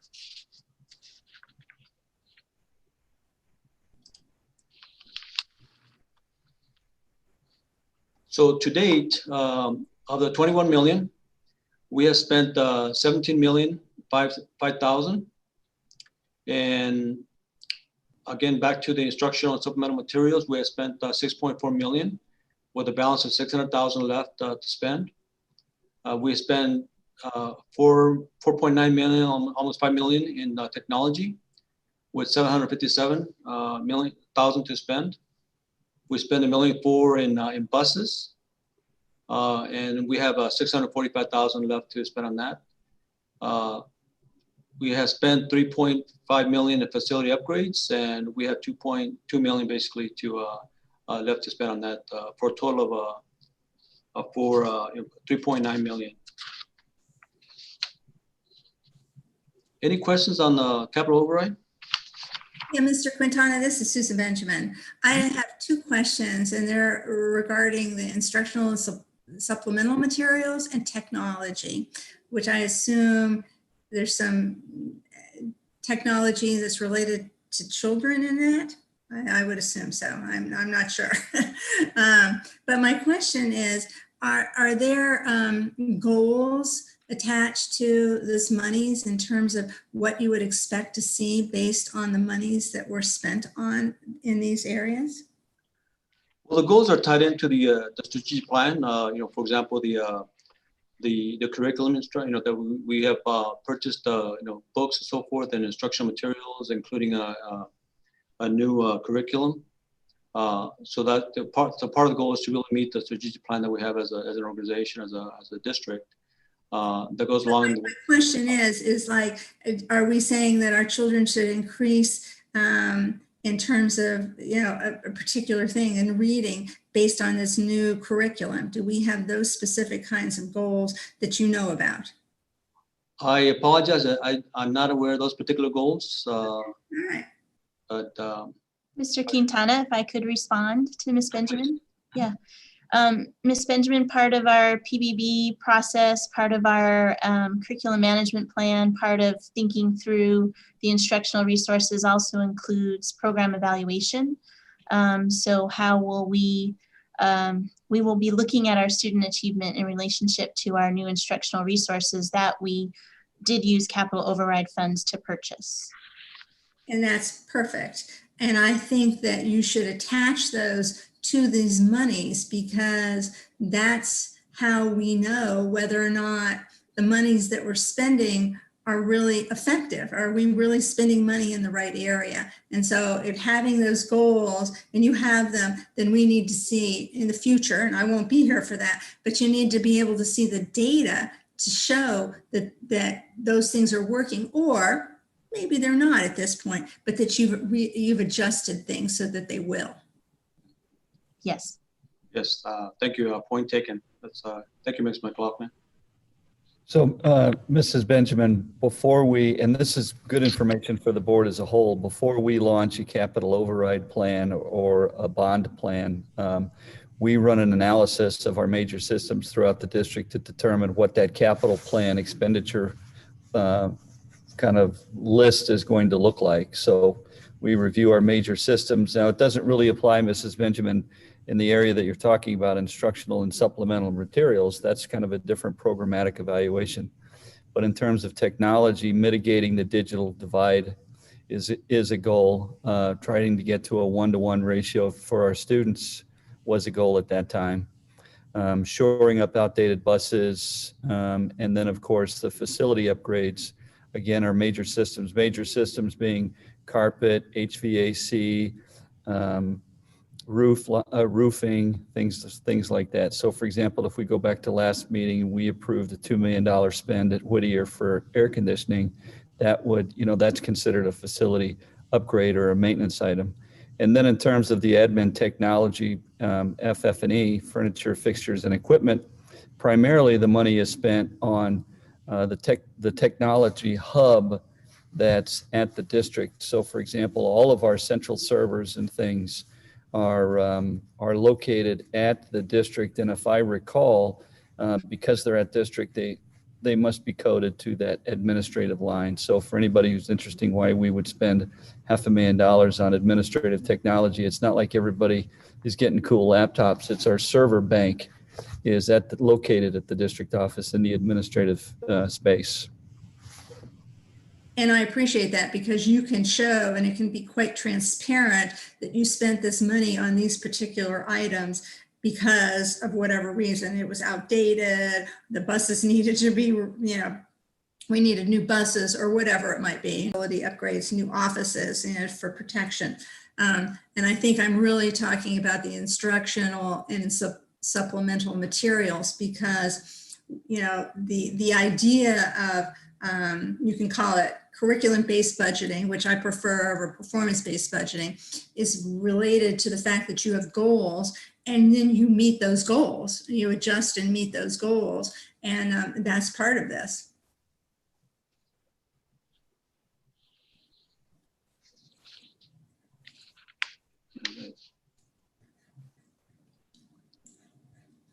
So this is the summary again for the capital override, and the next override is for the M&O override, and that was approved in 2017.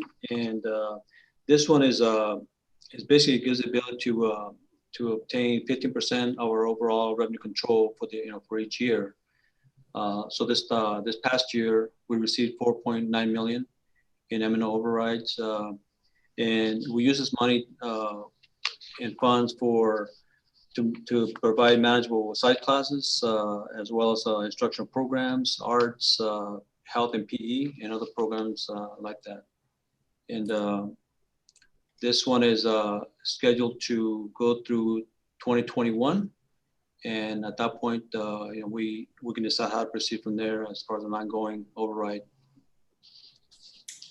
Any questions regarding the M&O or any of the information I presented? Mr. Quintana, this is Dr. Diaz.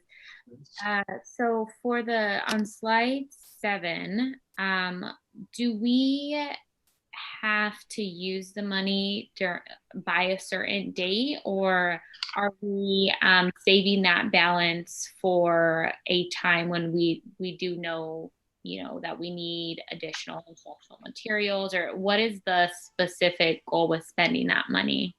Yeah, the capital overrides is approved for 7 years. So, we do want to spend the money within those 7 years, but we can't carry over. If we don't spend all the money, for example, in the 3 million in 1 year, we can't carry over to the following year. But the idea is to try to spend, the full amount, within the 7-year period. The most important thing here, Dr. Diaz, is that if the money carries forward or is spent in the current year, the money must be spent in alignment with the pamphlet language.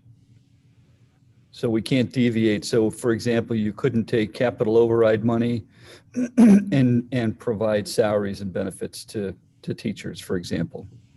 And even within capital expenditures, you wouldn't be allowed legally to fall outside of these lines. There is what we call the 10% rule. So the 10% rule is that if you're allowed to spend outside of the lines, let's say, but even though you're limited to the lines that you have here, you have 10% of the overall as wiggle room.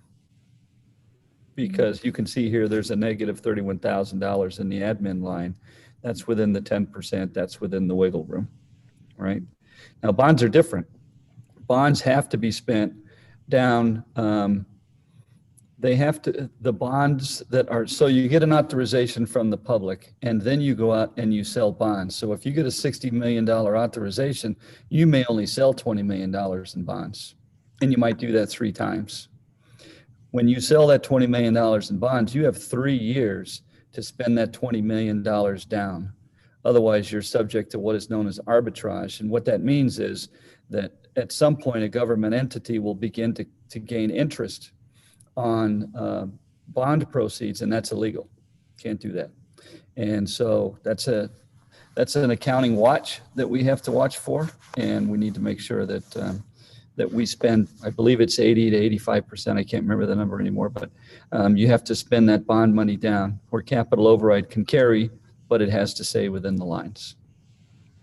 Do we have any specific projects or initiatives or goals for our remaining balance here on page 7?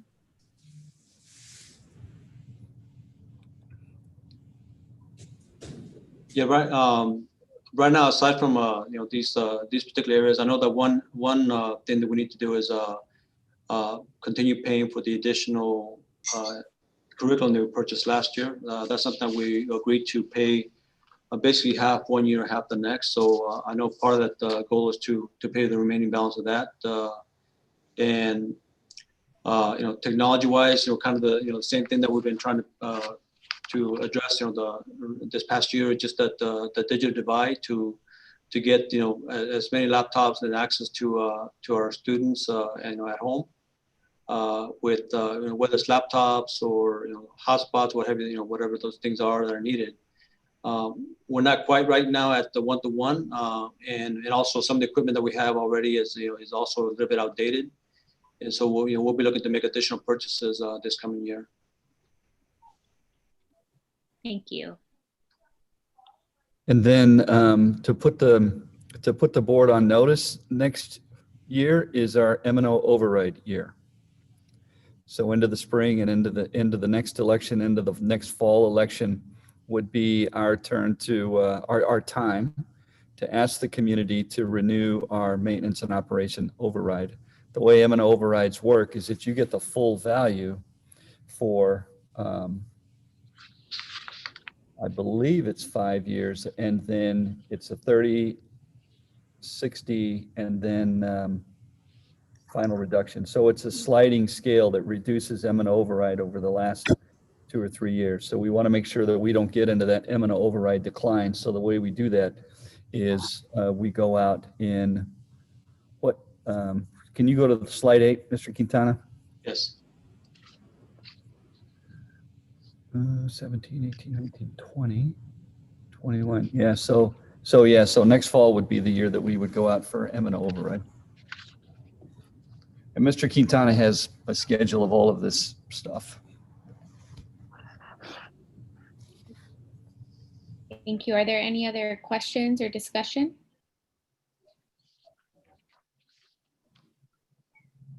Thank you, Mr. Quintana. Thank you, Dr. Weeks, for that explanation. So hearing none, we'll move on to item F2. Great. This item, I'm going to turn over to Dr. Victor Diaz for discussion, receive and discuss on the Proposition 301 committee and pay for performance plan.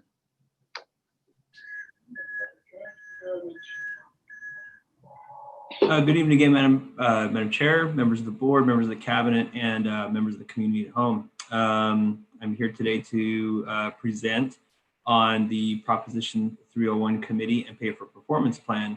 Every year we are required as a district, the governing board is required to adopt a performance-based compensation system, also known as a Prop 301 plan.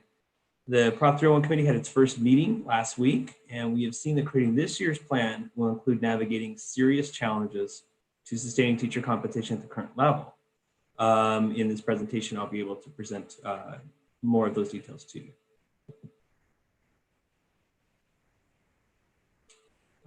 So if you give me just a moment here.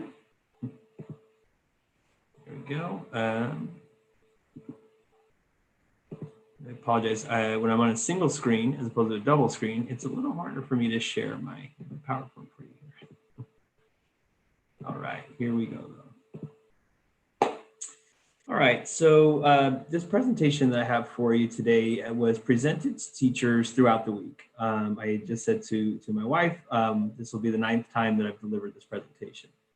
And so what I'd like to do for the governing board today is to present it very similarly to the way it was presented with teachers, with one very notable exception though. This presentation was co-facilitated by myself and Ms. Erin Frericks, the co-chair of the Prop 301 committee and co-president of PECTA.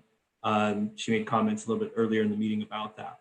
And really in this presentation, what we're trying to do is to provide educators very important information that has to do with the Prop 301, the Prop 301 budget, the way in which teacher compensation is constructed, and the way in which that construction will present challenges to the Prop 301 budget next year, and considerations that the Prop 301 committee is making in designing its plans.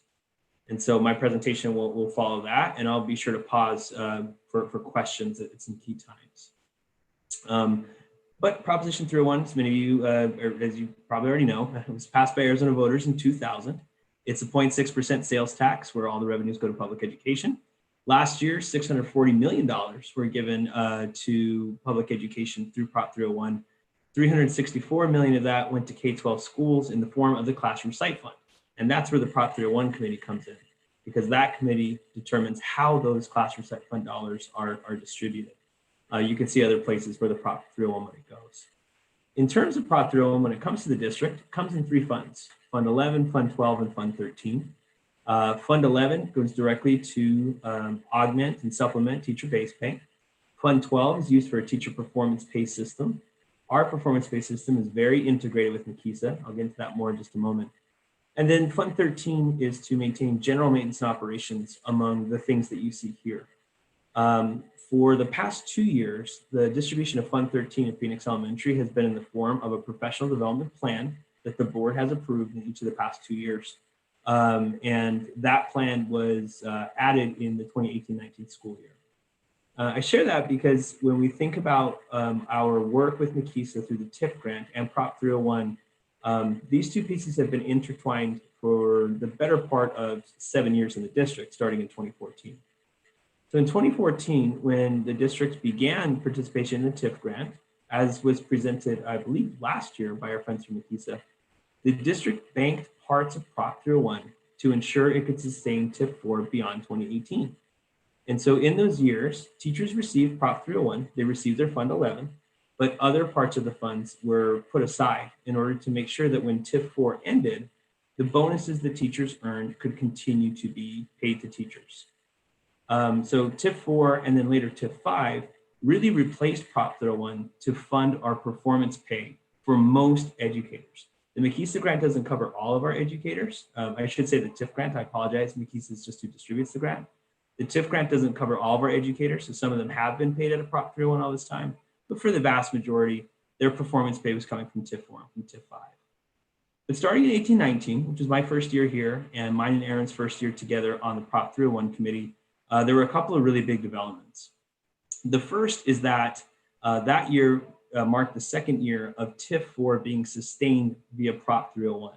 So those monies that were banked were now being paid. At the same time, the Prop 301 committee in that year, well, I should say, I apologize, there was not a Prop 301 committee in those years of 14 to 17. There was a Prop 301 plan that was sent to teachers for approval and then approved by the governing board. But it was all in line with what the TIF grant said. In 18-19, we reconvened that committee. And one of the purposes to do that was to ensure that teachers who were not here for TIF 4 could continue or could begin to receive funds from Prop 301 in the form of that professional development plan. In other words, starting in 18-19, this PD plan was put together in order to make sure that all teachers would receive Prop 301 money and not just the teachers who were receiving the banked money from Fund 12 from Prop 301. So like a lot of things in our district, when it comes to our participation in the TIF grant, there's some complexity that we want to make sure that we're ironing out for our educators. Now, since I believe it was my second day on the job that I was here, that I began to learn about teachers' confusion regarding TIF monies and regarding PVC and our participation in the real grant. And so since that time, the HR department has been dedicated to make sure that we're making compensation as clear as possible to teachers as often as possible. So each year we provide teachers with a total reward statement. That total reward statement breaks down their compensation by category to make sure teachers understand this is what I earned, this is how I earned it, this is what it came from. We've even provided those total reward statements with trends that show them their compensation over 2 or 3 years in order to also understand how increases to base salary have worked. Also on teachers, or all employees, I should say, pay stubs or paychecks, you will see how your pay stub is created using these different forms of compensation. So of this check I received, how much of it was base salary? How much of it came from the classroom site fund? How much of it was TIF 4 or TIF 5 or these other pieces? And so in this presentation, we tried to do the same thing. And we did send those total reward statements out to teachers on Friday of last week to make sure that they had them during this presentation. Because when we look at teacher compensation in Phoenix Elementary, there's several layers of it that come from Proposition 301. The first layer that is impacted by Prop 301 is the base. So all of our employees earn a base salary. Vast majority of employees, the base salary is paid from maintenance and operations, M&O. And in our last board meeting, Mr. Quintana shared in the AFR that 88% of our M&O goes directly to the salaries and benefits of our employees. 88 cents on the dollar go right into the salaries and benefits. For teachers, for educators, that's supplemented by classroom site fund. So each of our teachers gets $1,500 from the classroom site fund. If you add up all the teachers in the district, it costs the district almost $700,000. The next layer of compensation that our teachers receive is TIF monies. So from 2014 to 2017, teachers earned bonuses from the TIF grant for being effective and highly effective. Very unique to Phoenix Elementary is that they got to keep those bonuses in the next years. So they took 2014's bonus and they kept it in 2015. In 2016, they had 14s and 15s bonus. In 2017, you get all 4 of those years. And so for the teachers that were there for those years, it equals a pretty large sum of money, about $2.7 million of total compensation. About 60% of Phoenix Elementary teachers receive TIF 4. 40% do not, because they were not here during those years. And if we look at that group of 60% and say what their average TIF 4 compensation is, it's about $9,500. So it's a pretty big chunk of money and a pretty big part of our teachers' compensation. TIF 5 has worked similarly since 2017, but the amounts are much smaller. So instead of keeping thousands of dollars each year, during TIF 5, educators have been able to keep a couple hundred, 200 or 250, depending on if they're effective or highly effective. It works the same way. What you keep in 17, you keep in 18, and so on and so forth. But it's a much smaller amount. And so if you add up all the TIF 5 dollars, it's about $275,000. These are cut up into each teacher's paycheck. And so on their pay stub, if they earn TIF 4, they will see TIF 4 and the money that comes from that, TIF 5 and the money that comes from that. The next layer of compensation is what teachers received during October break and the governing board recently approved, which was PBC, performance-based compensation, and retention stipends. So the PBC and the retention stipends, historically for the last several years, have been paid by MCESA. Well, really they're paid by Phoenix Elementary, and MCESA pays us back for them. There's some educators where they don't qualify for the TIF grant, and so Phoenix Elementary's paid them. But again, for the vast majority of folks, MCESA has given the district money for these pieces of compensation. But starting last year and into this year and next year, it is written into the TIF 5 grant that as the grant winds down, and we are in the last year of that grant, the district assumes more of that cost. So MCESA will not reimburse us through the TIF grant for these monies. We have to do it ourselves. So during October break, when I was putting together information for the Prop 301 committee about retention stipends, is when I noticed that in the retention stipends, $2,000, every retention stipend is $3,000. $2,000 of that came out of the Prop 301 budget, and only $1,000 of that was reimbursed by MCESA. When we look into that more closely, starting next year, the district is 100% responsible for those retention stipends. So that $1.4 million has to come out of the Prop 301 fund. The same is true of PBC. So if we add up everybody's performance-based compensation, it's about $630,000. Next year, the TIF grant will not reimburse Phoenix Elementary for that. So now Phoenix Elementary has to come up with about $2 million in the Prop 301 budget to pay for both the PBC for next year, as well as retention stipends for next year. There's still one more part of our teacher compensation that comes from Prop 301, and that's the PD plan that I discussed earlier that started in 2018. This is what's on the table this year for the Prop 301 committee. If the Prop 301 committee sticks with the plan of the past 2 years and offers teachers $3,000 for doing this professional development, it would cost the district about $1.4 million. So here's the rub. If you add together all these pieces of compensation, it's about $6.5 million. But looking into next year's Prop 301 budget, there will only be less than $5 million actually available.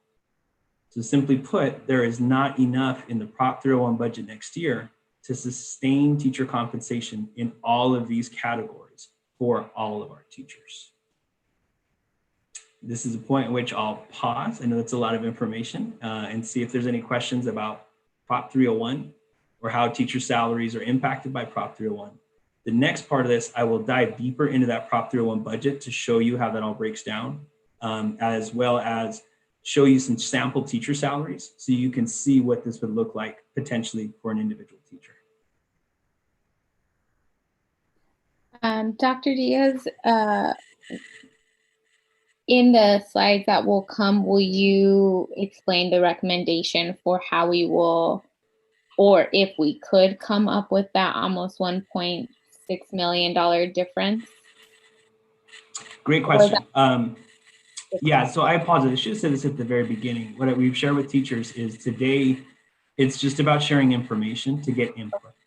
Because at the end of the day, this is going to impact teachers tremendously and differently because of the ways in which experience and the years you were here impacts these compensation. So what we did with all of our educators at the beginning of the session was send to them an exit ticket. And then we sent it again at the end of the session. And that exit ticket asks people to share some demographic information as well as the facts that are most resonating with them to make sure that folks are understanding the questions that they have, the feelings that they have, because we know that there are a lot of feelings attached to this information, and then anything else. The Prop 301 committee is going to review those exit tickets next week as it begins to construct a plan. That plan has to go back to educators. 70% of educators need to approve that plan before it ultimately comes in front of the governing board. It's our hope and our plan that the governing board would see this plan in December because teachers would receive it sometime in the middle of November. So the Prop 301 committee will have a couple of weeks to take all of that input and work on what this might look like. That plan isn't going to generate new revenue. It's not all of a sudden going to say we can afford this because we found more money in the Prop 301 couch cushions. It's simply going to say these are the pieces that will no longer be in the Prop 301 plan. Once that happens, something else would have to come in to pick that up.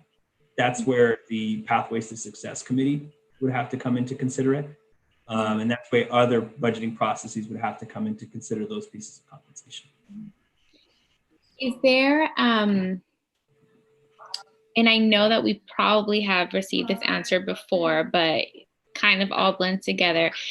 Is there a way for when we do go out for an additional M&O, could that potentially cover the difference, or is there a cap that would not allow that? I believe you're referring to like an M&O override.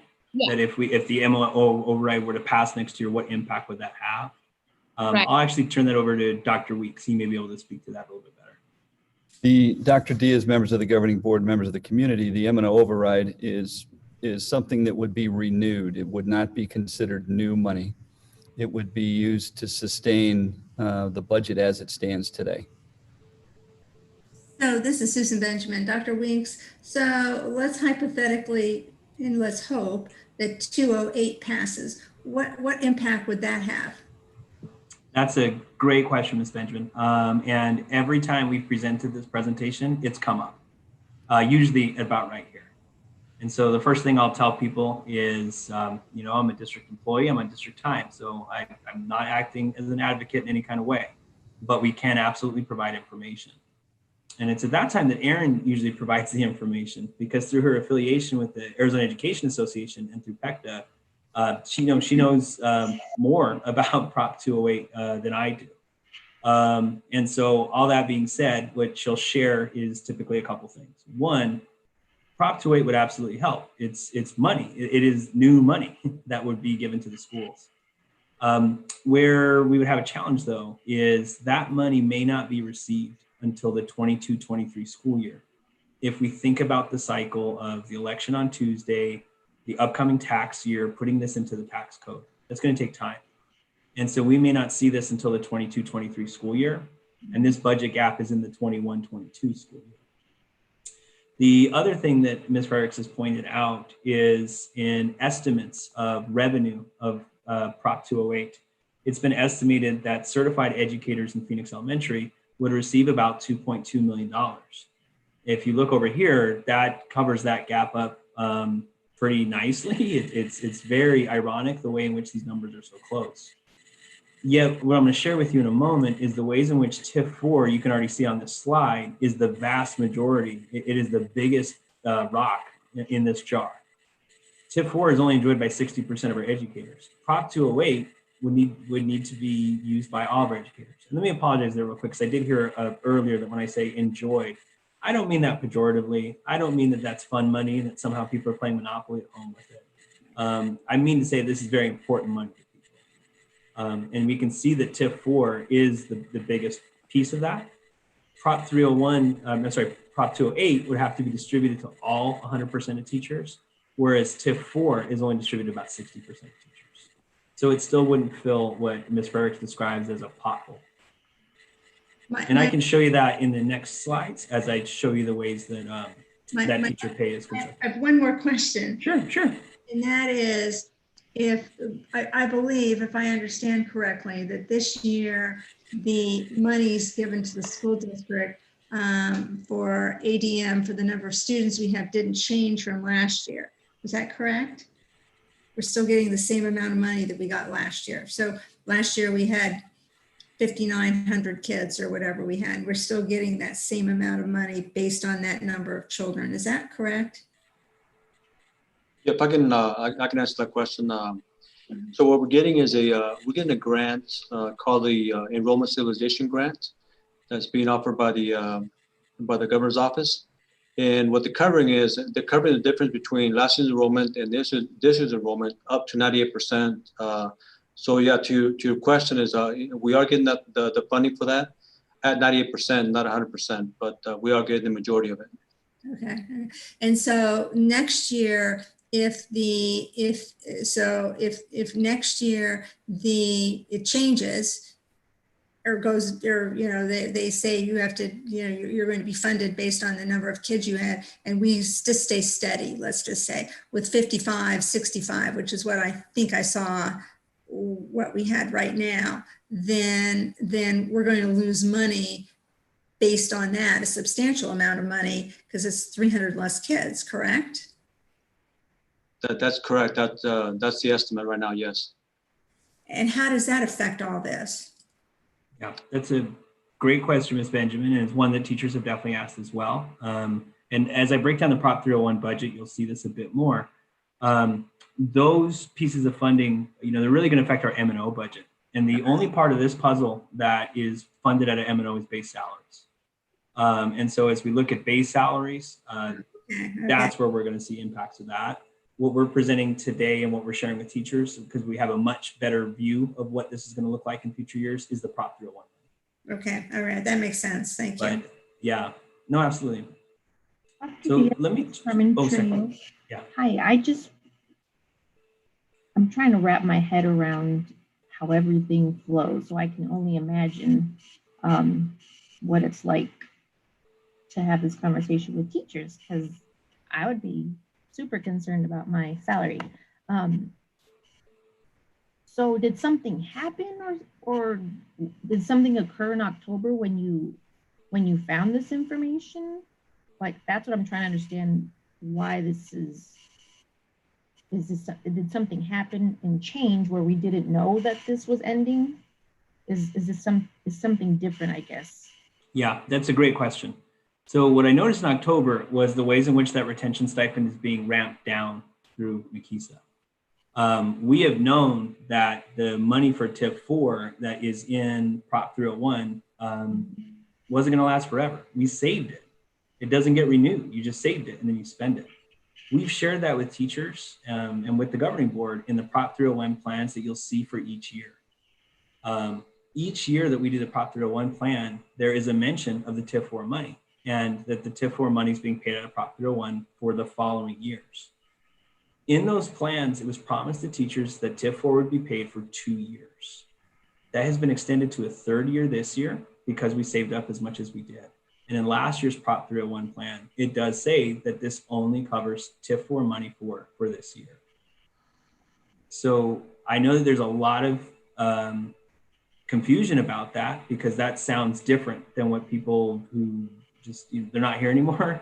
And I wasn't here in 2016, than what folks are saying there. And that's one of the reasons why we wanted to make sure to present this to teachers as soon as possible.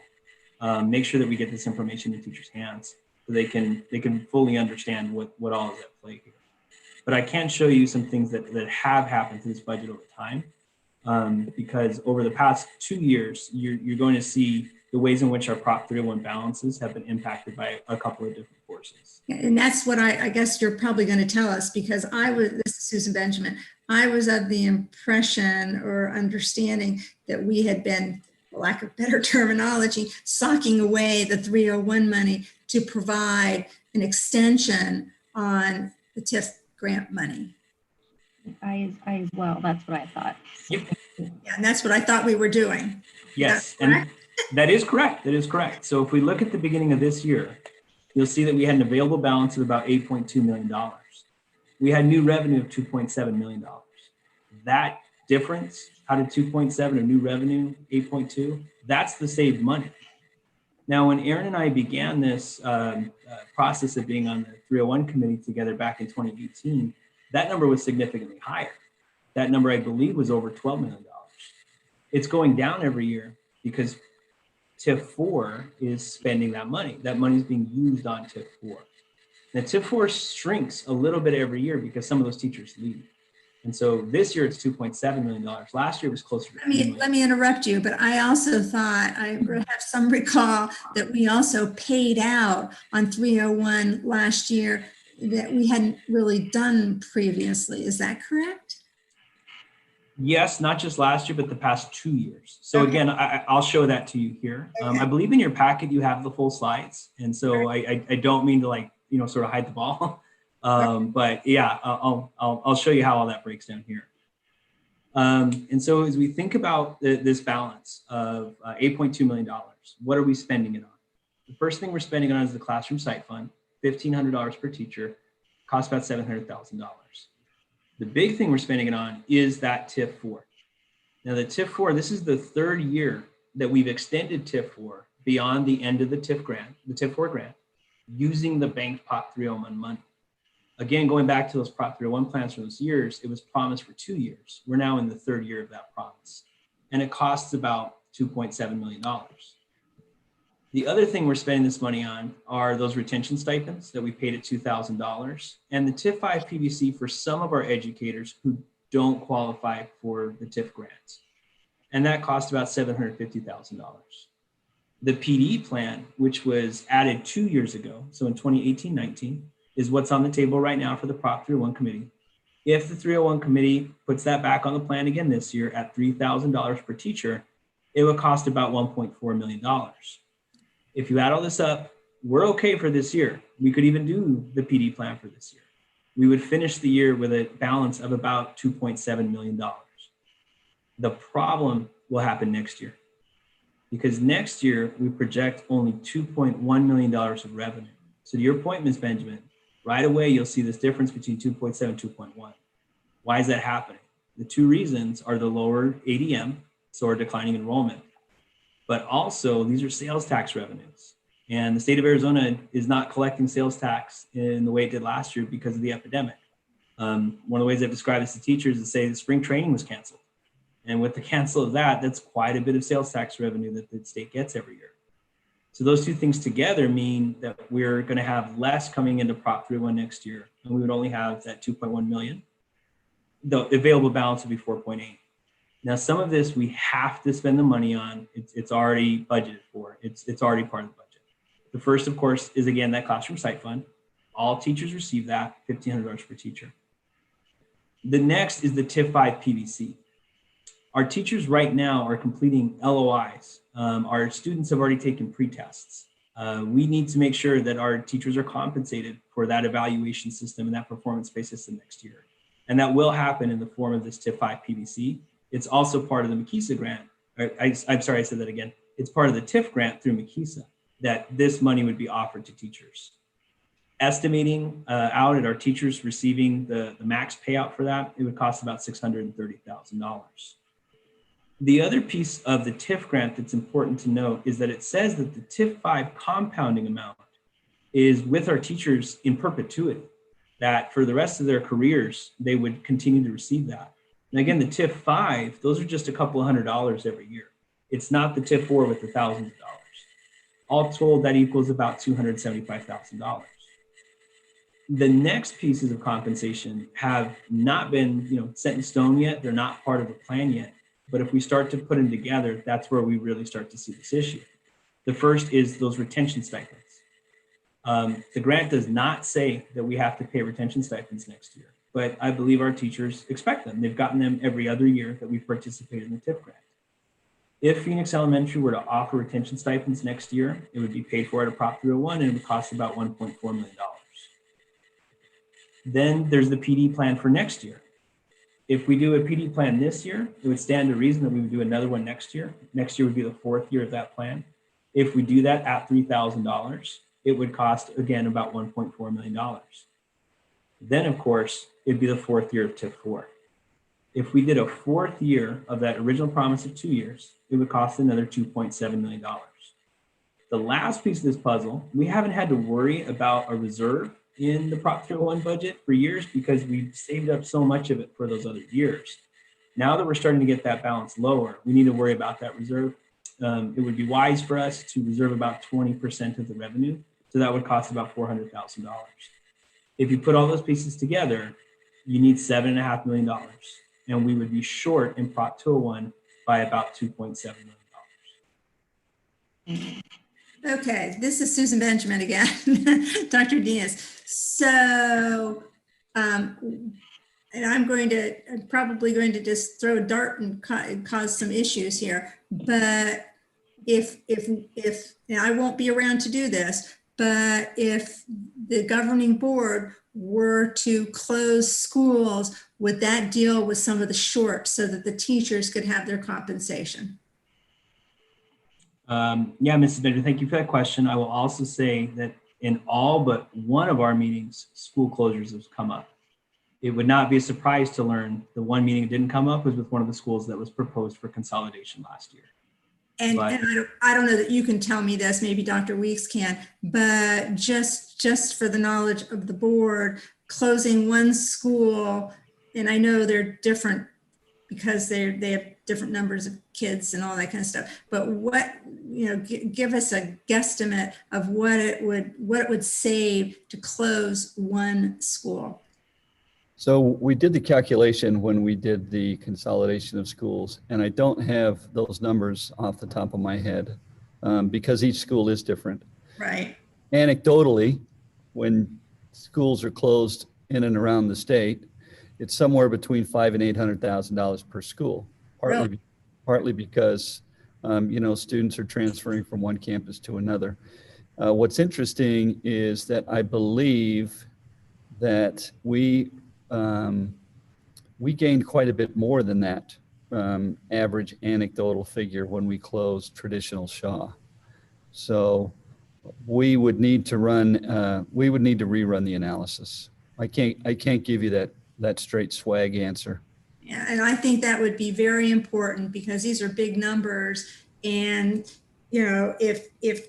if the district, without me there, wants to continue to support teachers in the way that they've been used to being supported monetarily, then something has to give. And that's a lot of money. Yeah, that's very true. And that leans into Mr. Quintana's task force. So this is a piece of Mr. Quintana's overall task force. He also has subcommittees for medical benefits and traditional stipends, and he's got other tools in his toolbox. What Dr. Vic Diaz is talking about today is really specific to the Prop 301 committee and what's going on in those three buckets that make up the 301 fund.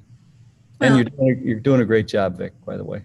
And I would say, and I appreciate all this information, and I would say that I think that stipends in the district, and probably not just in Phoenix Elementary, tend to get out of control. And there's a good way of bringing them back in control. It's laborious and sometimes bloodletting, but it can happen. But it's not going to give you that much money.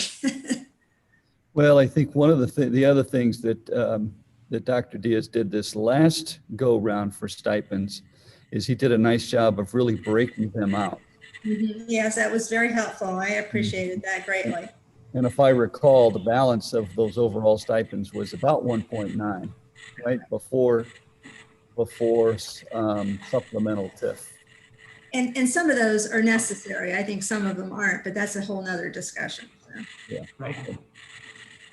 So I know there's a lot of questions about, well, what would this mean for a teacher? And rightfully so, because as teachers get to this point, I do direct them to their total reward statements so that they understand how much are you getting from each of these, so that you're understanding that if there were to be a reduction or an elimination of any of these pieces, what that would mean for your salary.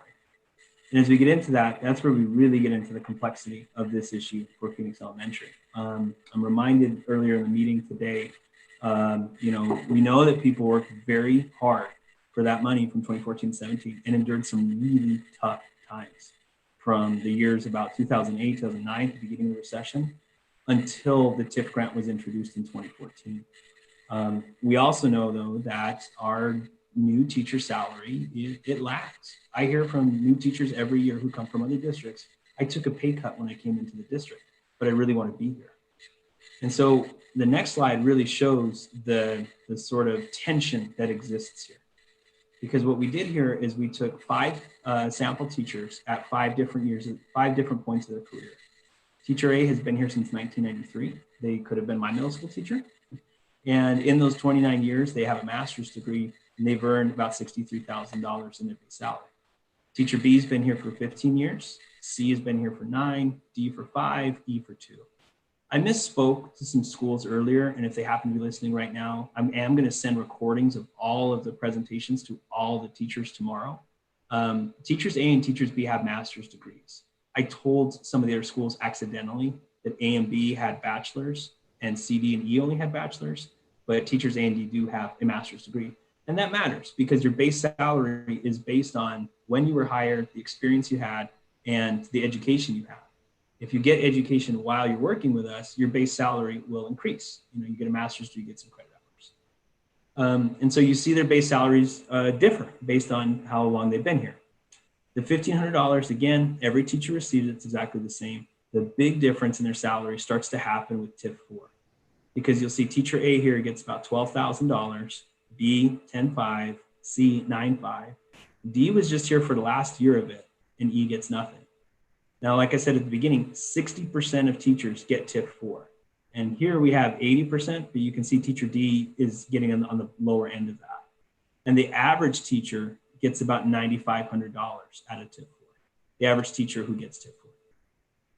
TIF 5, it's not nearly as disparate. You see 600 and 650 because again, they only capped a couple $100 in each of these years. Teacher E gets none of it because teacher E was hired last year. They just were hired. And so for the first time, they earned PVC.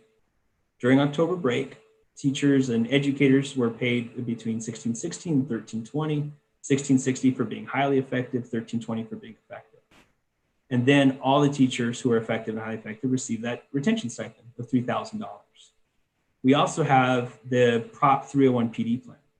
Now, again, that's what's on the table for the Prop 301 committee. On the total reward statements, we put TBD so the teachers understood that that's what's being discussed right now. But if we assume the $3,000 that they received from last year and added to this, you'll see where their total compensation breaks out. Even though this is total compensation, there is additional compensation to your appointments, Benjamin, that these folks could earn. They could earn stipends for being in a hard to fill position. They could coach a sport. They could be a grade level lead, but this is their compensation of their base salary plus their performance. And here you'll see that teacher A is at $85,000, just about, whereas teacher E is at $44,500. And we have these other teachers in between. Now, I say this is a representative sample, and I want to prove that, and there's 2 different ways I can do that. The first is if you look at this total compensation and you average it out, it comes to about $62,000. And that is our average teacher compensation, $62,000. So, last year. Dr. Diaz, this is Susan Yes. Benjamin. Can you tell me the average salary in the state? Yes. And again, in the packet, you'll see that's coming. But I will break that down here in just a moment. The state average, just to not hide it, we got it from the Arizona Auditor General. Auditor General says for elementary, it's about $52,400. For Phoenix Elementary, again, that number is just about $62,000. Okay. This was presented last year to the board by McKeesa, and the folks from McKeesa said, and we believe this is still true, on average, Phoenix #1 teachers are the highest paid elementary school teachers in Maricopa County. And if you're the highest paid in Maricopa County, you're probably the highest paid in the state. Yeah, and I share that because it's a big point of pride. And it's something that we've taken great pride in over the past few years. Again, $62,000 as an average. The other way I would say that you can see that this is a representative sample is I want to tell you how many teacher A's we have versus how many teacher E's. Because when I tell teacher E and teacher D, we have the highest paid teachers in the state, they think I'm lying. And when they see the $62,000, they think we're fabricating information because they're nowhere near $62,000. They don't know, though, that we have these teachers A's and we have these teacher B's in the district. And I don't say that because I want to shame teacher A or teacher B. They've earned this money. They've worked very hard for it, but it shows a lot of the complexity. So in the notes of this presentation that's in your packet, you'll see this breakdown. But teacher A, 86 educators earn over $75,000 a year. That's 22% of our educators earn over $75,000 a year. So 22% of our district is teacher A. 17% of our district earns between $65,000 and $75,000. So 17% of our district is teacher B. 23% of our district earns between $55,000 and $65,000. That's teacher C. 25% of our district earns between $45,000 and $55,000. That's teacher D. And then 13% of our district earns lower than $45,000. So again, teacher A, 22%, B is 17%, C is 23%, D is 25%, E is 13%. 86 teacher A's, 49 teacher E's. That's not quite double, but it's not far off. We have more teacher A's in our districts than we do teacher E. In fact, there were 3 teachers last year who earned a compensation salary of over $100,000 a year because of the ways in which all this compensation is constructed. So, Dr. Diaz, this is Susan Benjamin again. And so what's the average salary for a principal in Phoenix Elementary? That's a great question. We are doing similar analysis to this to all of our employee groups, principals, directors, coordinators, and then also obviously our support staff as well, because we also want to understand those salaries relative to market. Yeah, that compensation study has been needed, and this is certainly illuminating the need for that now more than ever. That would be a great thing to do. Thank you. Yeah, we also want to do an internal compensation study, because again, if we take this out to market, you're going to see Phoenix #1 teachers are on average above market, but you're going to see these disparities that exist within the employee group. The same thing will happen with our principals. The same thing will happen with other employees as well. Every year around contract time, I hear from those employees who understand that they're being affected by our salary schedule in a way that they want to adjust. The Right. only way for us to really do that would be with. I've heard that from coordinators and directors, not from principals, but from coordinators and directors, that some teachers were making as much money as they were or more. Yeah. Correct. And I mentioned this to the board last year. If you look at daily rates, so if you take these salaries and you divide them up by day, you will see that there are 10-month employees who on the daily are earning more than their administrator, because the administrator is paid over 262 days and the teachers paid over 204. Again, I don't say any of this to somehow say that teachers don't deserve this money, that teachers haven't earned this money, that teachers aren't worth this money. But I do want to make sure that we're being very clear in understanding how this teacher compensation works. Well, especially because we're threatening all these pieces of it right now with what we're saying with Prop 301. This is Susan Benjamin again. The deal is that your principals and coordinators and directors also are owed a fair salary too. And our directors and coordinators do not earn performance pay. They do not earn TIF monies.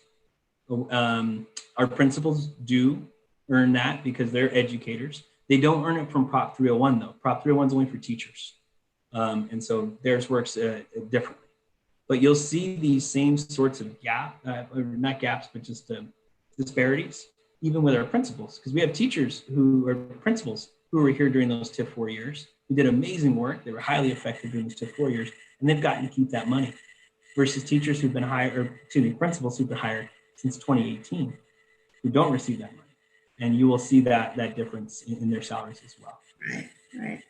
So I highlight these because these are the different pieces of compensation we're talking about. And if you start to do anything to these, you're going to see a couple of things. One, there is no silver bullet to this issue, because if we impact any one of these rows, it's going to impact teacher A differently than it impacts teacher E, and B differently than D.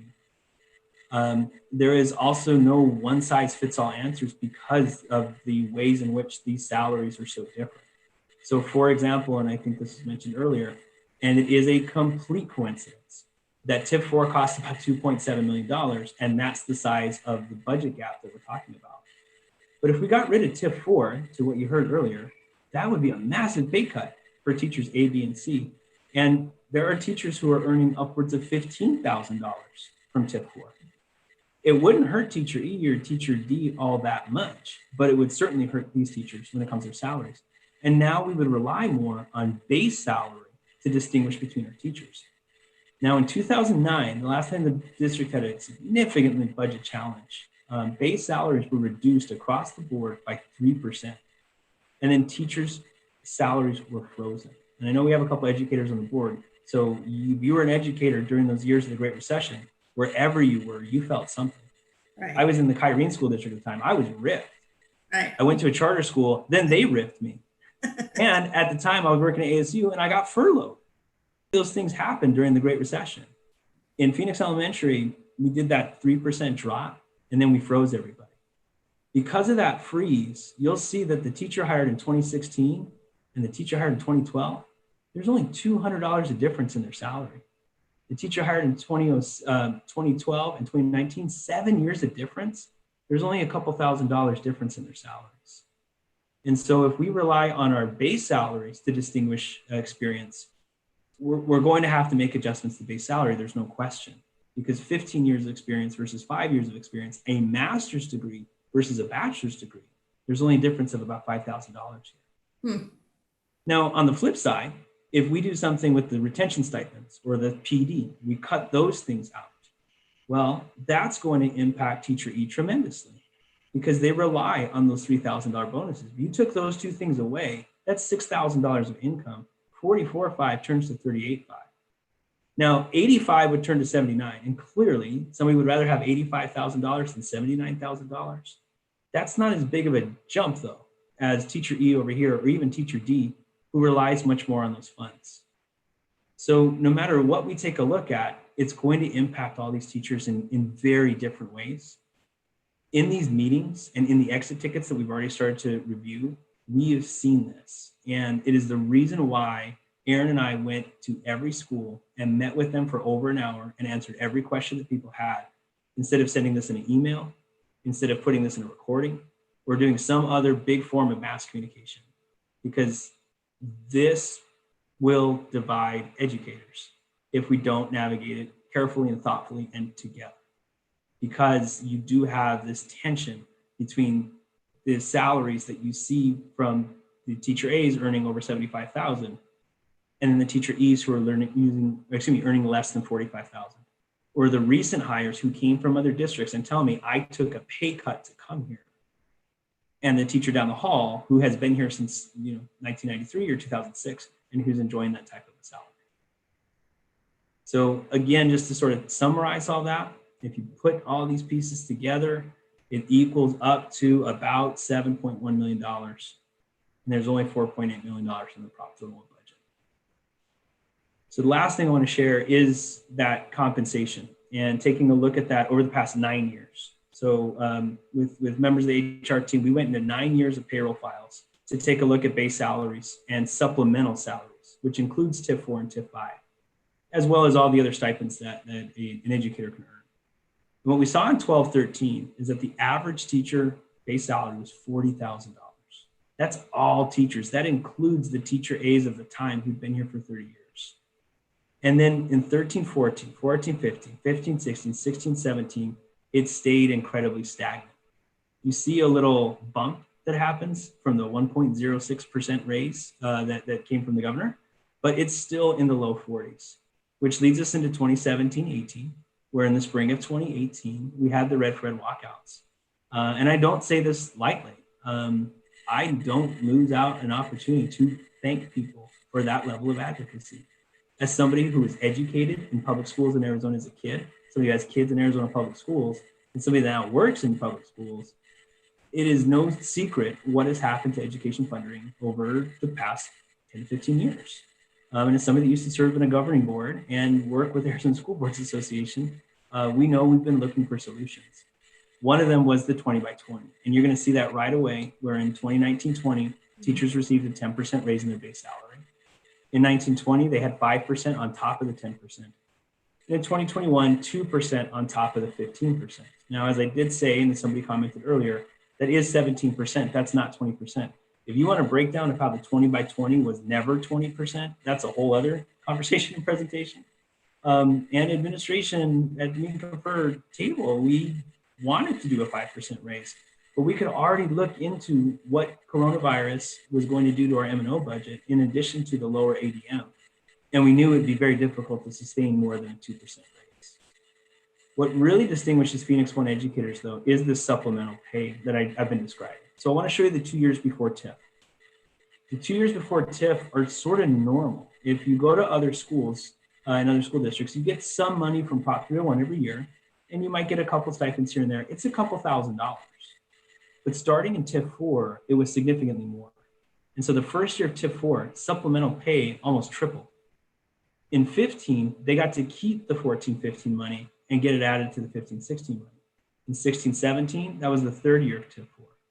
In 17-18, we had the fourth year of TIF 4 and the first year of TIF 5.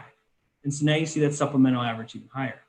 18-19, TIF 4 and 2 years of TIF 5. TIF 4 and 3 years of TIF 5.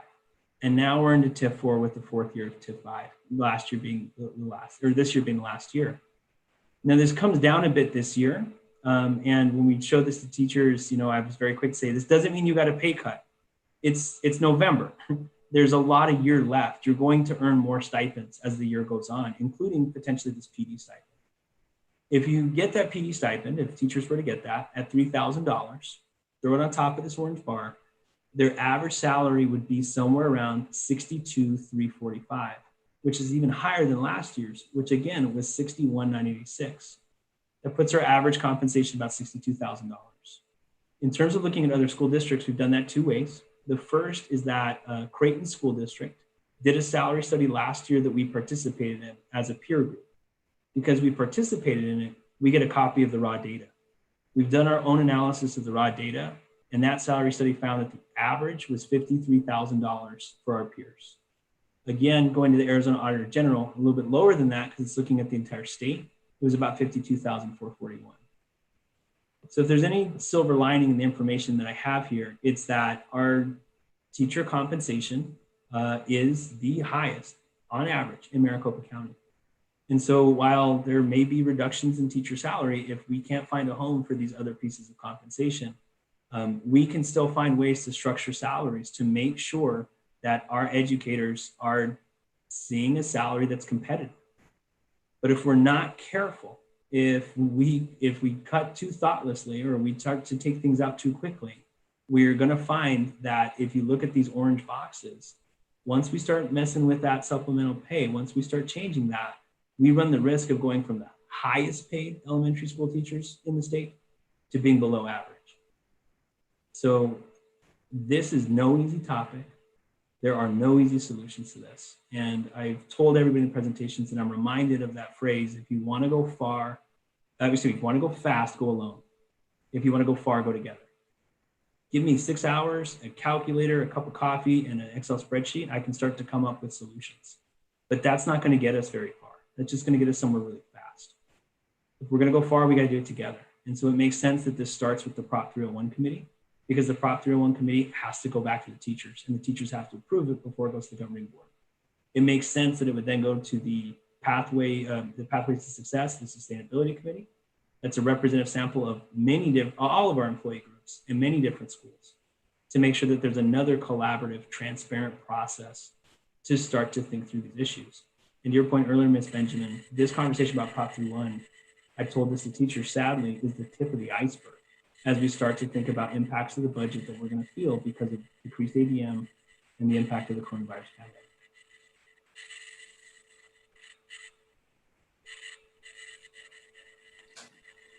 This is Susan Benjamin. You're going to have a brand new board in January, and I think these are hugely important issues for the school district. And I'm hoping that you will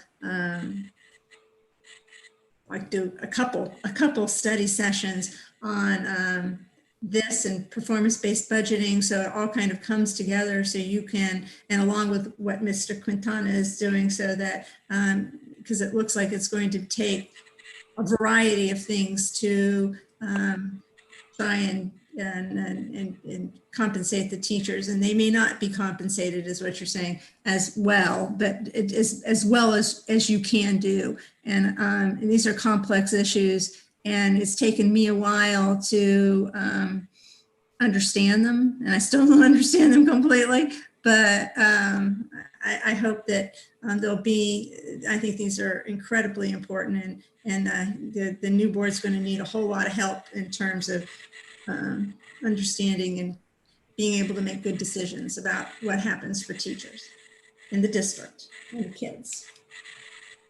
I appreciate that. Again, Ms. Benjamin, again, for me, I believe it was my second day on the job that I first heard about TIF 4 and confusion around TIF 4. And so what I've also told teachers, and they can expect this from the HR department, they can expect it from me, they can expect it from the proctor-owned committee. We're going to engage with people transparently. We're going to engage with people honestly. We cannot hide from bad news. That's not what good leaders do.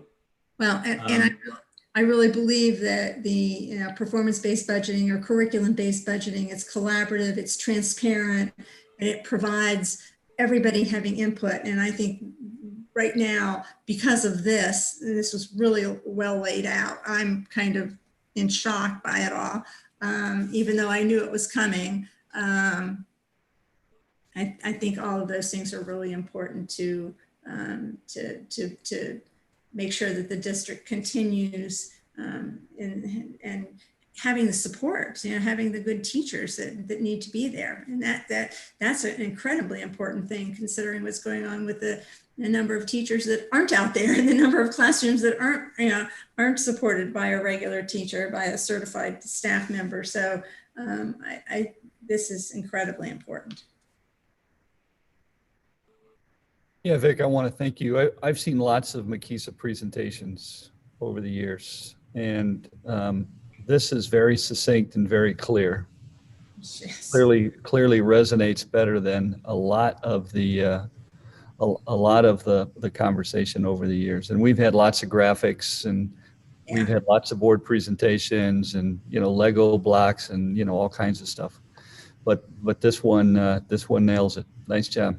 Yeah, I agree. Thank you very much. It was very impressive. Very impressive. Thank you. Thank you. I would never say this was my pleasure. This is very difficult news for our educators to receive. Right. I'm kidding. Dr. Diaz, I want to echo everything that has been said, and I understand that you are committee members who are working on this. Everyone has a really tough decision to make, and I don't really know what it's going to result in, but I do appreciate the process that you're putting in place. I really do think that we will need several study sessions to really dive into some of the recommendations, and really making sure that it does align with Mr. Quintana's task force is, for me, very important, because I think all of this really wraps into one, and it affects so many different elements of our district. So thank you all for working on it. Are there any additional comments or questions?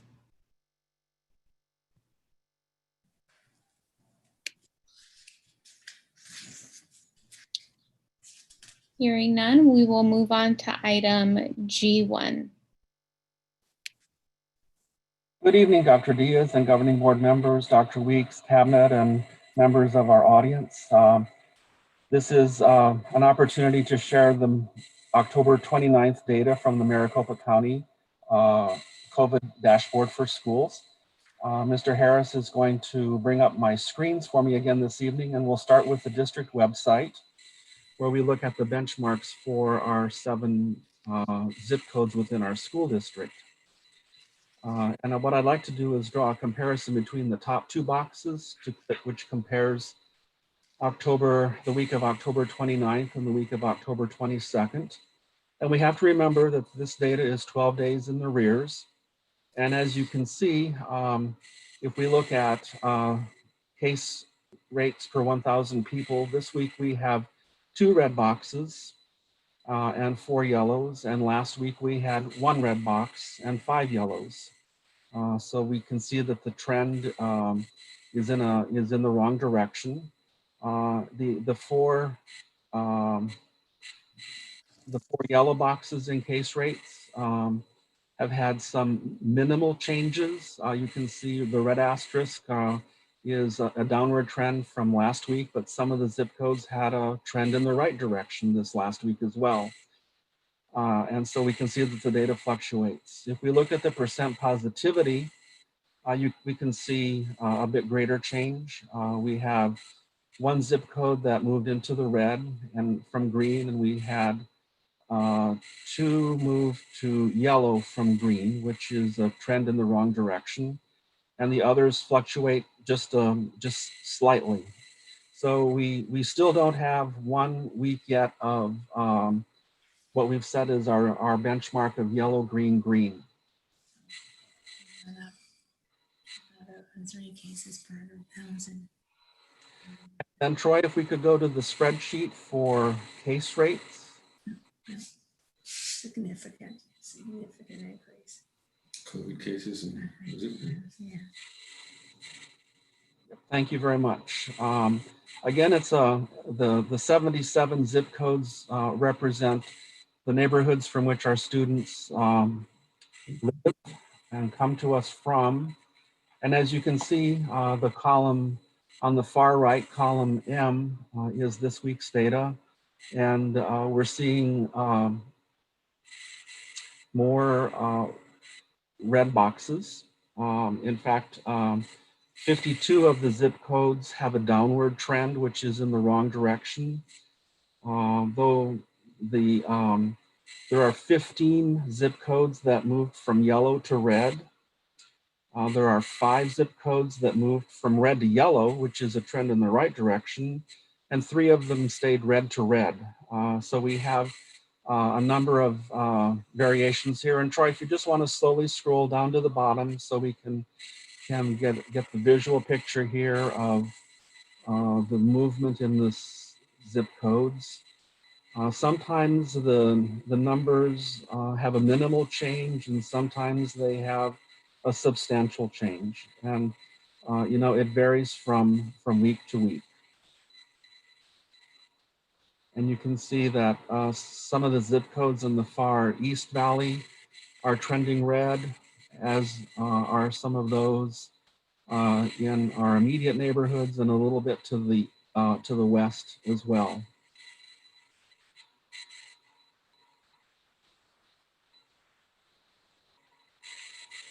And Troy, if we could go to the percent positivity spreadsheet.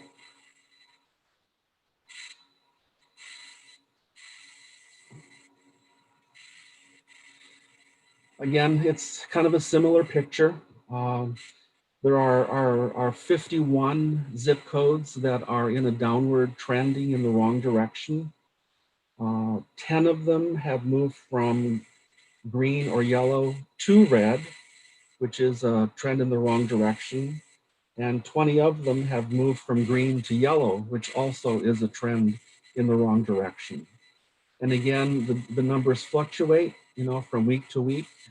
Sometimes it's a minimal change, and sometimes it's a substantial change. So the news that we're hearing, of a surge is I believe is evident in the numbers that we're looking at here. I was hopeful the numbers would have been better this week, but again, we're not seeing data trending in the direction that we would really like it to see.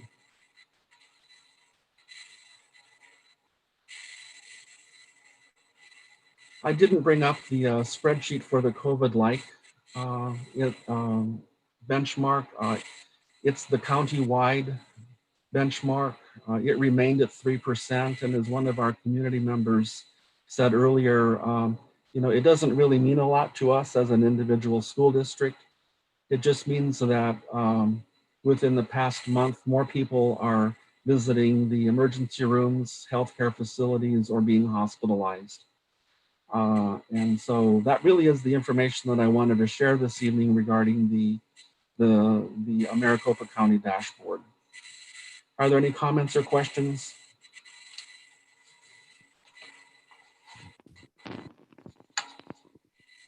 I just want to thank you for putting this together, Tom. I know this is a lot of work, going zip code by zip code. But this is very important work, and these numbers are very telling. Yes, they are. And there was one community communication that spoke to the change that occurred this week with the reporting of how we would want to determine if we go back to a virtual environment. The change is that we would need to see red in all 3 of the areas instead of just one of the areas. And as the person commented, it does have implications for either opening or closing of the school, negative or positively, as you may want to think about that. But we're nowhere near ready to consider that option. But I did want to bring this information forward tonight. Yeah, and I wanted to just make a comment too that there's been some information that's been passed around that the governor's office has included educators in this discussion in, how they made the change and whatnot. And I'll tell you, nobody called me. Nobody's contacted any superintendent that I know. Yeah. And so we do know that local school boards and leaders, have the ultimate responsibility for making decisions. And we would want to do that cooperatively with the county health department when we get to that point. So that would conclude my COVID database report this evening. Thanks, Tom. Mm-hmm. Thank you, Mr. Lind. And yes, I'm just looking at this zip code report here that you have up, and it's troubling that we are going back into this downward trend. And I know this takes a lot of time to put together. I just had one question here. So to clarify, so the colors that are coded for each zip code, that's the overall aggregate rating or I guess risk level? Yes, it is. Yes. And I color code it just as it is from the county. So okay. It's green with the county. I put in green and I put in yellow if it's yellow from the county and red if it's from the county. Okay, great. Thank you. Mm-hmm. So Tom, here you've got 85004 at 11.11. Is that right? And yes. So that's a red. Yes, it is. All right, I'm not a real good color guy. Okay. Yeah. Yes. And then a 12 right above it there. Okay. Yes. Yeah. 85017 is the neighboring school. Is a neighboring zip code where about 170 of our students reside. Mm-hmm. Are there any other questions or comments? Thank you. Thank you. We'll move on to item G3 or G2. Yes, thank you. And this is an item that I'll refer to Dr. Weeks. All right. So tonight you get you get me. Let's see. And so I'm going to try to share my screen here.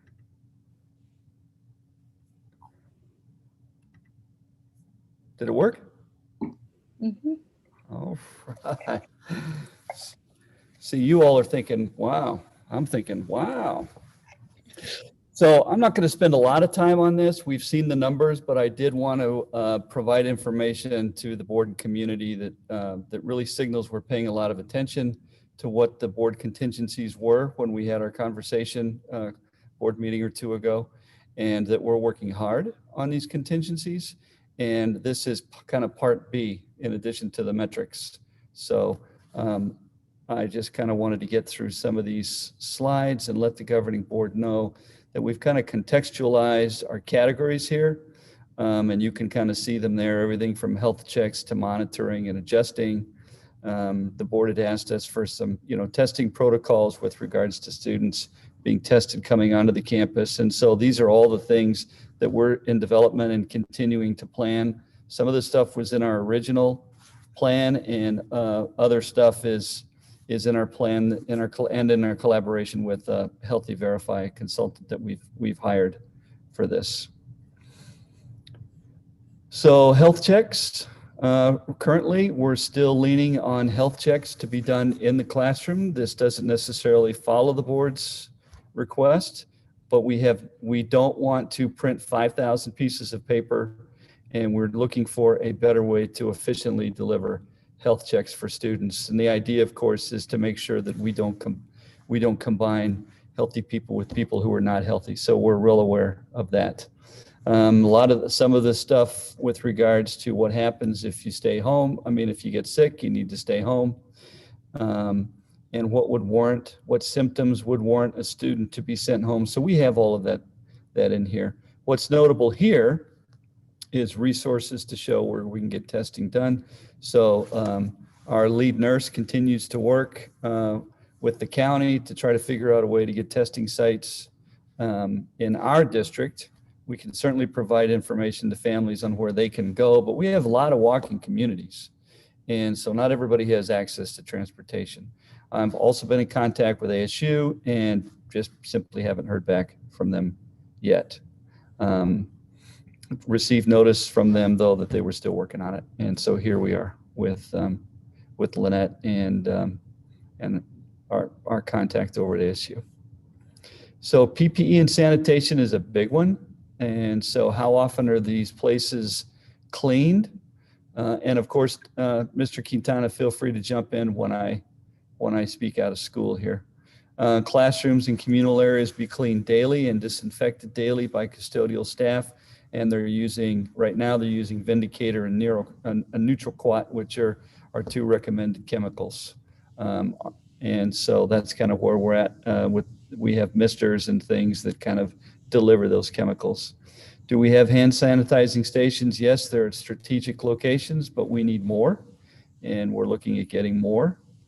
The ventilation is something that we had talked about a couple of meetings ago. I don't know that we have any new information on ventilation in classrooms. Specifically, the classrooms that I would be most concerned with are those that are enclosed and some of our older buildings. Plexiglass dividers have been purchased. We have 60%. We're leaning on plastic dividers for 60% of our anticipated enrollment. Dr. Weeks, Susan Benjamin, can you speak a little bit more about the ventilation? Because I've been reading a lot about not just school ventilation, but ventilation in general. And I mean, what are you doing? Because we talked about the, like Kenilworth and Whittier, and there's various schools that don't have capital. You can't, they don't have the ability to open the door to the outside like some of the schools do. Yeah. So most of our historic buildings don't have the ability to open windows, right? They've been either welded shut or painted shut, many years ago. Whittier, for example, does not have airflow in the hallways of the old side of the building. So Whittier's made up of an old section and a new section. There's more ventilation, there's more airflow in the new section, and airflow in the old section is limited to the classrooms. So this is kind of a complex engineering thing for some of our school sites. Kenilworth isn't as complex as Whittier, for example. And Mr. Quintana, do we have an update on ventilation? As far as ventilation goes, we are looking at getting the air purifiers for each of the classrooms. That's something that we're checking with vendors, and we have basically kind of placed on order that we can get them in time to have in-person instruction. So right now we're leaning towards getting air purifiers at each of the schools and classes that that do not have the ionization system in place. So that we're looking at getting those for the rest of those classes. We're gonna need an update on that, Mr. Keaton. Yeah. That's a complex engineering issue. Right. I want to know what's the difference between getting an air purifier and getting the ventilation system, you know, to that we were talking about these new things that you have to buy to put up in the air filters that are, I know, expensive, but what's the difference in terms of, you know, what does it deal with the air particles and how does that work? Because I just want to know what the difference is and why we're not doing the other way. Yeah, I think if you were to visualize a classroom right now, you would have students who were socially distant. They would be wearing masks. They would have a shield on their desk. Teachers would have shields on their desks. And then, you know, the only missing is this airflow. So if you've got schools that have doors that can be opened, certainly now would be, you know, a time to be opening the doors, and that would improve the airflow. The other thing is that, and I know Chris, our new plant services director, has been looking into this, and that's using the energy management system to open the dampers in our chiller systems to allow for additional outside air to come into the classrooms. And that's a little technical, but that's an important piece of this whole ventilation puzzle. I think it would be really good to have some general information about the different options and what that means. And it's kind of like at Emerson, you can open the door to the outside, and that's probably pretty good. Yeah, that probably takes care of a lot of things, but another, like we said, at Kenilworth, you can't do that. So yeah, we need to do that. And I just have enough information to be dangerous about mechanical engineering. I'm not an engineer. I'd like to know. So. Dr. Weeks? Yes. I mean, I've just got a really quick question, only because it pertains to the part you're talking about. I just wondered if there's any, as far as ventilation is concerned, are there any plans that we are looking at as far as innovative ways to use the outside? We've got fields at all schools and things like that. So I just wondered if there's any plans for any outside classroom use. You know, Ms. Trujillo, I haven't heard of anything specific. I do know that our MIS team has said we've got good saturation in and around our campus. Mm-hmm. That saturation, that Wi-Fi saturation would need to be measured, right? Because certainly technology is going to be part of just about everything we do going forward. So to answer your question directly, I have not heard of specific school sites with solid plans on conducting class outside. But I'll keep asking around to see what. Thank you. I was just wondering. I appreciate it. Dragging the furniture outside, you know, what can be done. There's lots that can be done. Social distancing, what's transportation plan to institute social distancing? I think you've seen a picture of this before, and that is kind of a complex bus setup where kids are sitting in some rows and they're not sitting in other rows, and we're trying to keep all the students at 6 foot apart. And then we did the math with Armando to determine whether or not our normal bus riders could actually fit into a configuration like this. And he indicated that yes, they could. So I think transportation's in pretty good shape. It also has a pretty solid cleaning schedule. And this one, schools must have at least 2 different prototypes of learning, which must factor in social distancing. I put in here that we're looking at 6 feet. I mean, that's kind of been what we've been told all along. And we'll look at Healthy Verify to see if that's still the medical recommendation. We want to base our stuff on science. And if we have, let's say, a hybrid model where some kids are at home and other kids are in class, then we stand a better chance of having this 6 foot model. So that's kind of where we're at with that. And I think you heard a lot of stuff from Denise this evening about different learning models, and simultaneous learning it's not an easy nut to crack. Testing positive, experiencing symptoms. clarity in the mitigation plan. I think you're going to see that. Martine, what's our timeline for that revised plan? Yeah, we have a draft of the plan from Healthy Verify that came in last week. And we are going to get together with them next week to finalize the plan itself. So I would say that within about a week and a half, we should have the final plan from Healthy Verify with our feedback. And then, as I understand it, each school will take pieces of that base plan and modify it to fit their individual school nuances. Yeah, that's correct. Because the overall plan is comprehensive and but also somewhat general, because it doesn't address, for example, specific the drop off system within each school. So then we're going to come up with a plan for each of the schools specific to them. And how kids are dropped off in the school, how kids either by the buses or by the parents. So things like that will be more catered to each school that will be presented to them. And then a clear plan for what happens when a school is in a significant risk category. And we talked about what the county health department does when there is an outbreak of 2 or more at a school site. One district that I'm aware of was directed by the county to take some action, and another district was not. So we don't have a lot of clarity.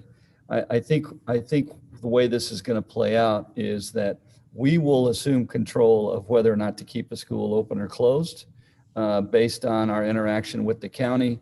So we will obviously lean towards health and safety, which is what a third district I'm aware of who had to close did. They received information from the county. It was very vague. They buttoned up the information and then handed out that clear and succinct information to their community, and they ended up closing the school. So I imagine we'll follow the same suit. If we have an outbreak of 2 or more, it's probably time to slow down and pay attention there. And I believe one school, Dr. Weeks, they quarantined for 14 days. They're in the middle of their 14 days right now. So, and they have four outbreaks. Yes, that's the way. They're happening. Outbreaks are happening. Yes, they are.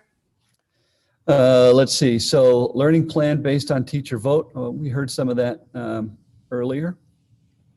And then, of course, the classroom layout, develop solutions to remove as many vague statements as possible in the mitigation plan. We're doing it. I did want to just point out that our original plan was based on our Arizona Risk Retention Trust, which was the common format for all school districts when we got started. Dr. Weeks, I do have a question about the classroom layout. Can you speak a little bit more on how teacher voice will be incorporated in the revision? I know that there was mention about potential model classrooms that teachers might have the option to review and provide input. I absolutely appreciate that there is a committee and this outside organization that are digging into this specific section, but I want to make sure that our teachers really are incorporating their voice into the classroom layout. I appreciate that. And as far as I know, those model classrooms have been set up, although I don't know how many teachers have actually gone to see them. Mm-hmm. But I've been told that there are classroom models. I think at this point, based on how the board takes action in the next agenda item, it would be helpful to begin to set up our entire district and let teachers come into their clean classrooms and begin to set up their own classroom. Right, so they become part of the process of return to in-person instruction. More than just a committee, let's do some actionable tasks is where I would recommend possibly going forward. Do we have on the safety committee, are there teachers? Yes, I can answer that question. So right now we have 3 teachers on the committee, but also we're looking to add a few more to that. But also as far as getting feedback from teachers specifically and other staff, as we present this information, the revised mitigation plan to the schools, we're going to do it in a way that we're getting feedback from the teachers as well and other staff, and we'll be doing that in the next 2 to 3 weeks. So that'll give us an opportunity to get feedback from them and then continue updating the plan, as we see, as we get the feedback. So those are two ways that we're going to continue to get feedback from the teachers on the committee, and also with the individual presentations at each of the schools, through Zoom. I definitely appreciate that. I think where I've seen where it seems like there's been great success and kind of just like the buy-in for the plans is when, we have a teacher kind of co-lead that discussion and that strategy, similar to like Prop 301, where we had PECTA representation, and then HR staff go to the different schools and present and get feedback. So, and just kind of thinking about, additional layers to that strategy for teacher input. I think, really having a teacher or a member from PECTA helping to kind of co-lead that discussion and get the buy-in from their peers through that collaborative input would be really valuable, I think. No, yes, I agree. One thing I did forget to mention that we're also doing these walkthroughs, these safety mitigation walkthroughs at each of the schools that Mr. Chris Walford is taking the lead on. And so he did the first one last week and got together with our nurse and myself, the principal.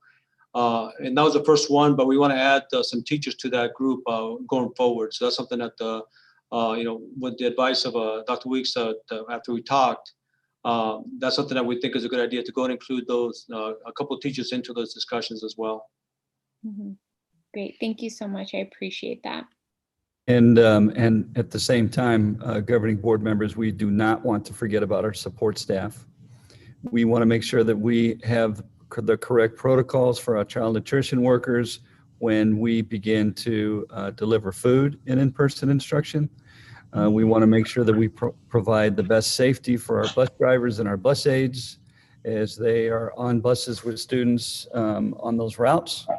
And then for those custodians who, God forbid there's a break, an outbreak, but somebody's got to go in there and clean that up. And we want to make sure that we have everybody buttoned up. All of our Phoenix L family is as safe as possible. Okay. And then communication plan, daily text updates on the dashboard. We've developed the dashboard. We don't really recommend a daily text update. There's not a lot of daily stuff going on, and we don't want to burn our families out with text fatigue. So we're kind of rethinking that a little bit, but we do think that weekly updates would be at least appropriate, and then dailies if we actually had a lot of stuff to say. And then a one-page document for parents showing clear and simple highlights. We're working down from about an 8-page document right now. So our one-page document might turn into like an 8-page flyer, because there's a lot of stuff that we want parents to know, and in terms of setting our expectations and providing guidance. And if it's too thin, or there's not enough information there, we run the risk of possibly creating some unnecessary confusion. So we're rethinking that just a little bit too. And when we have that draft finalized, or I should say, as close as it's going to get to finalization, then we'll send it off to the governing board and let you take a look at it. It's pretty near done now. And then this communication plan follow-up survey to gauge online versus in-person instruction option. So that survey method really hasn't been determined because we haven't come back yet. And daily social media updates on resources, highlights, metrics.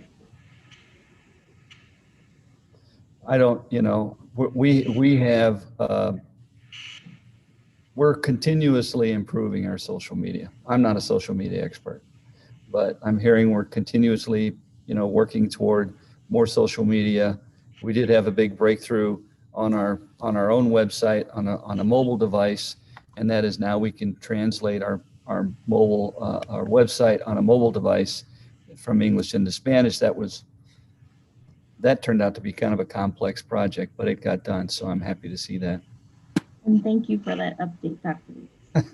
Yeah, I'm going to try to stop being so chatty here. And plan to get teacher input on the mitigation plan. That's what Mr. Quintana was talking about with regards to sending the base plan to the school sites, having the leadership there, work with teachers and the support staff to provide feedback. So we have a system for that.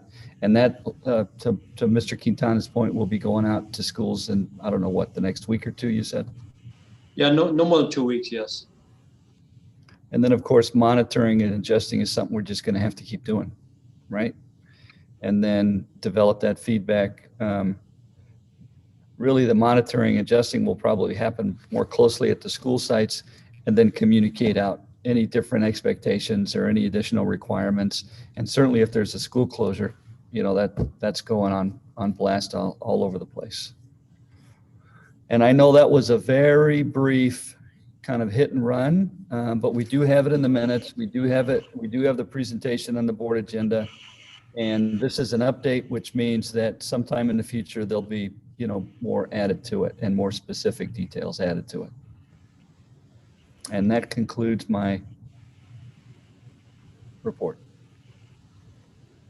Dr. Weeks, I want to thank you and staff for really digging into each of these contingency items. I know that it was a lot that we gave to you, but I appreciate how seriously our district is taking, essentially creating a new infrastructure for returning. And I know that this is messy and it's complicated and we are figuring it out as we're going. So I appreciate it. And one thing that I really want to focus on is, even after we return, even after this year, life as we know it for the short term and even mid to long term is going to change. So having a responsible way to re-enter society, having the right resources and infrastructure and systems and processes are going to be vital for us to continue our public education. So I think this is going to be an iterative process that we'll continue to refine it. And I think having a very clear and established plan for getting feedback along the way so we can modify and enhance is going to be very important.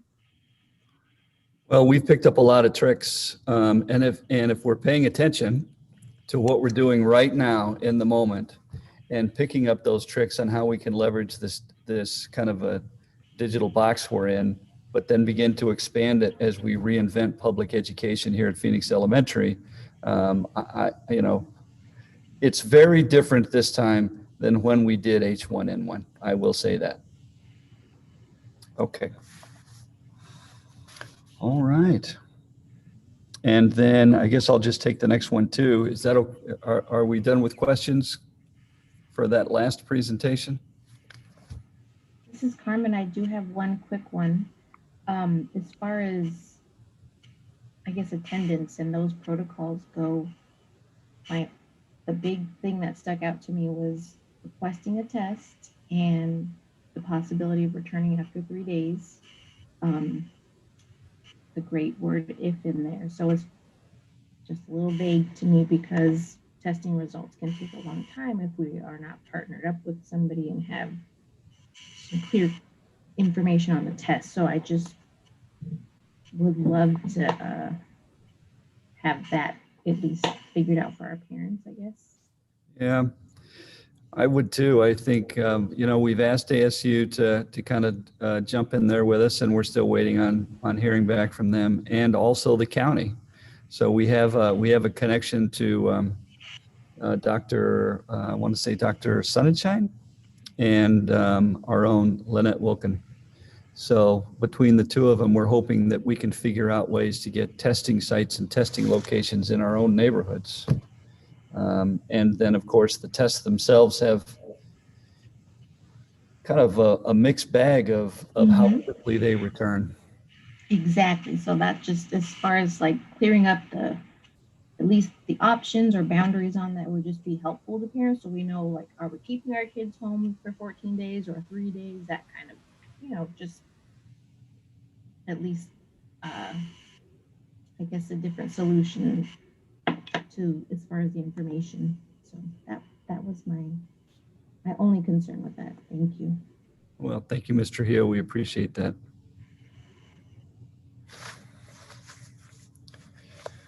All right. So it's getting hot in this boardroom. Somebody turn off the air conditioning. We need a mechanical engineer, Mr. Quintana. I'll get on that.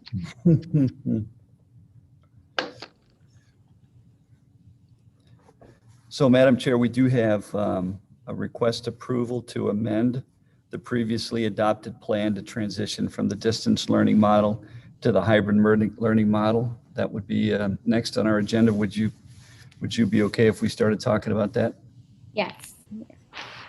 So we've seen the information. We've read through the contingencies. It's clear that that our numbers, our metrics numbers are moving in the wrong direction. I believe that we should push back any thought of in-person instruction until after we get back from our Christmas break. And so what I'm suggesting is that not a January 4th return. I would not want to do a January 4th return, but I would want to take a look at the data when we come back. And if the data is, I'm just going to say yellow, green, green, then we would set 2 weeks aside to finish off preparations for our schools and set a hard date at that time that we would bring to the governing board. So if I were to, and Ms. Almy, I'll lean into you just a little bit here. I've looked at administration recommends an amendment to the November 9th return to in-person instruction from November 9th to a date to be determined in January. With follow-up information, a return to in-person instruction is contingent upon the district meeting the board approved metrics for 2 weeks and finalization of board contingencies. How does that sound? We can talk about that. What do you guys think about that, what I just said? I mean, I think that is the responsible thing to do. We're not in a position to reopen, especially given the reds that we're seeing.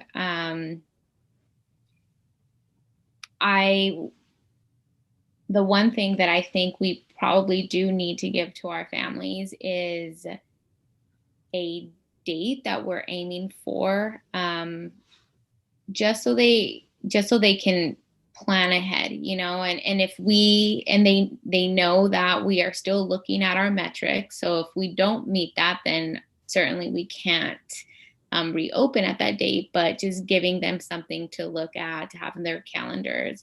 So what, I don't know if you have that on hand, but what might that be based on when we get back from winter break? I wouldn't have us return to in-person instruction the week of the 4th. Folks need to come in, they need to get settled in. There'll be some buttoning up of classroom preparation. And then of course the logistics of bringing the devices back and just getting students and families and teachers and staff ready to go. So I would say if we're going to do a date, I would push it back to the second week of January. Is that your first meeting when you elect a new president? Is that your January, your first meeting? Well, we haven't set that date yet, but typically the first meeting in January would fall on, it's probably going to be the 7th. I mean, we haven't voted on it. We don't know for sure. Right. Well, at least if you gave that date, at least they'd have some idea, and then you'd have a couple weeks to get ready. Mm-hmm.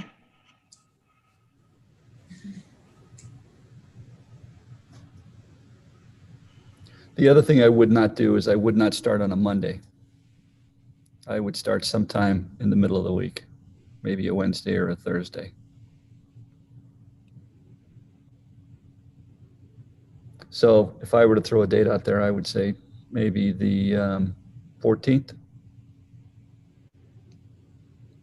I think that sounds fine. And again, we will be monitoring the data. So we'll provide ample notice to parents if we don't think that that's going to be possible. But I do think it's important to at least provide some sense of certainty.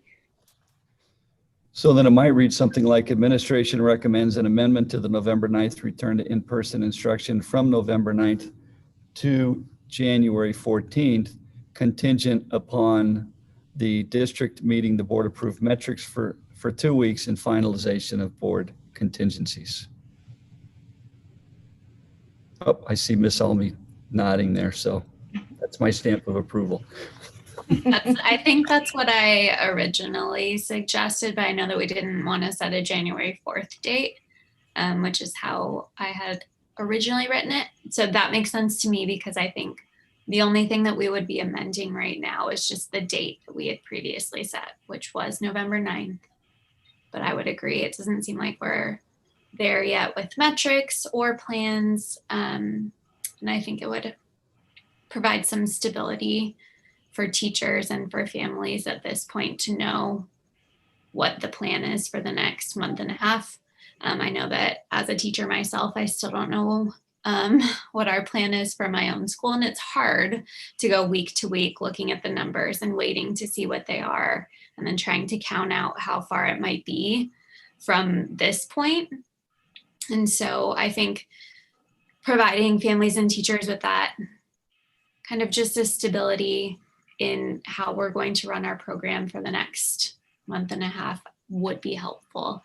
And I know that it's not the best option for every single family. But we kind of discussed that previously when we initially made the decision and kind of weighed the health and safety of our teachers and our families.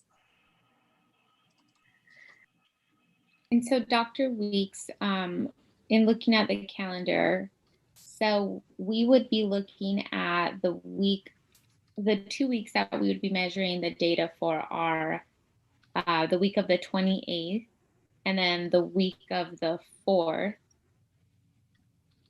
Although we could technically look at the week of the 11th, that would give our families absolutely no time to adjust. No, we don't want that. We want to, like we did this time, we want to back it off Right. a couple of weeks. So if we did the 7th and what is that, the 31st, something like that? If I have my, oh, I got the wrong month up. But yeah, the couple of Thursdays, the 2 Thursdays before. Okay. So let's lock those dates in. Who you said what were those dates again? What's the 30? The data from the 31st and the data from the 7th would indicate whether or not we came or reopened on January 14th. Okay. All right. So we'll write those dates down. And I do agree. I don't want to have everybody wait till the last minute and hold their breath. You know, that's just not the right way to treat people. Yeah.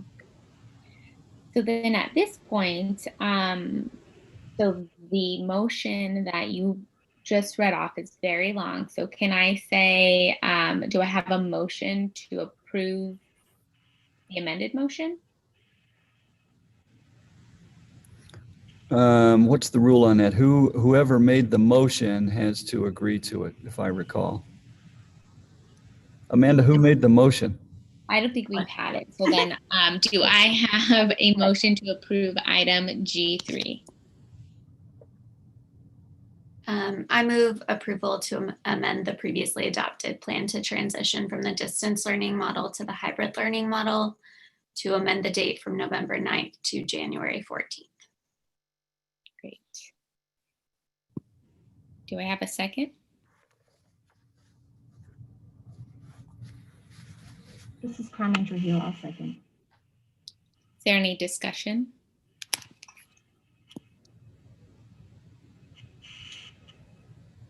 I just wanted to throw out that Phoenix Union is planning to return in January. So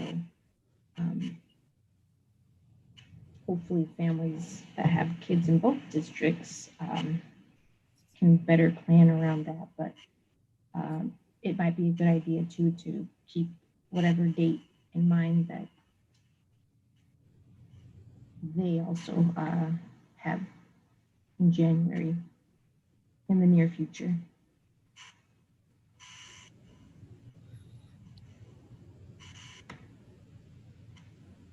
Thank you, Ms. Trujillo. Hearing no other comments, all those in favor say aye. Aye. Aye. Those who oppose say nay.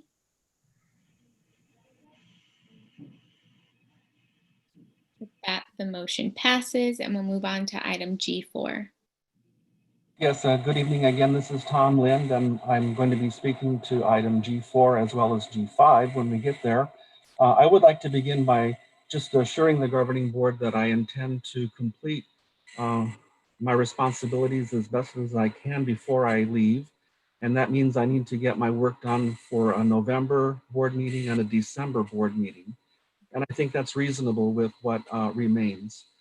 This evening, I'm bringing forward 5 policies for first read, and they actually are in 2 different groups. Policies G, B, E, F, and KHC are related to social media. I've had conversations with Mrs. Jeffries, and we have determined that it would be important to have conversations about these 2 topics.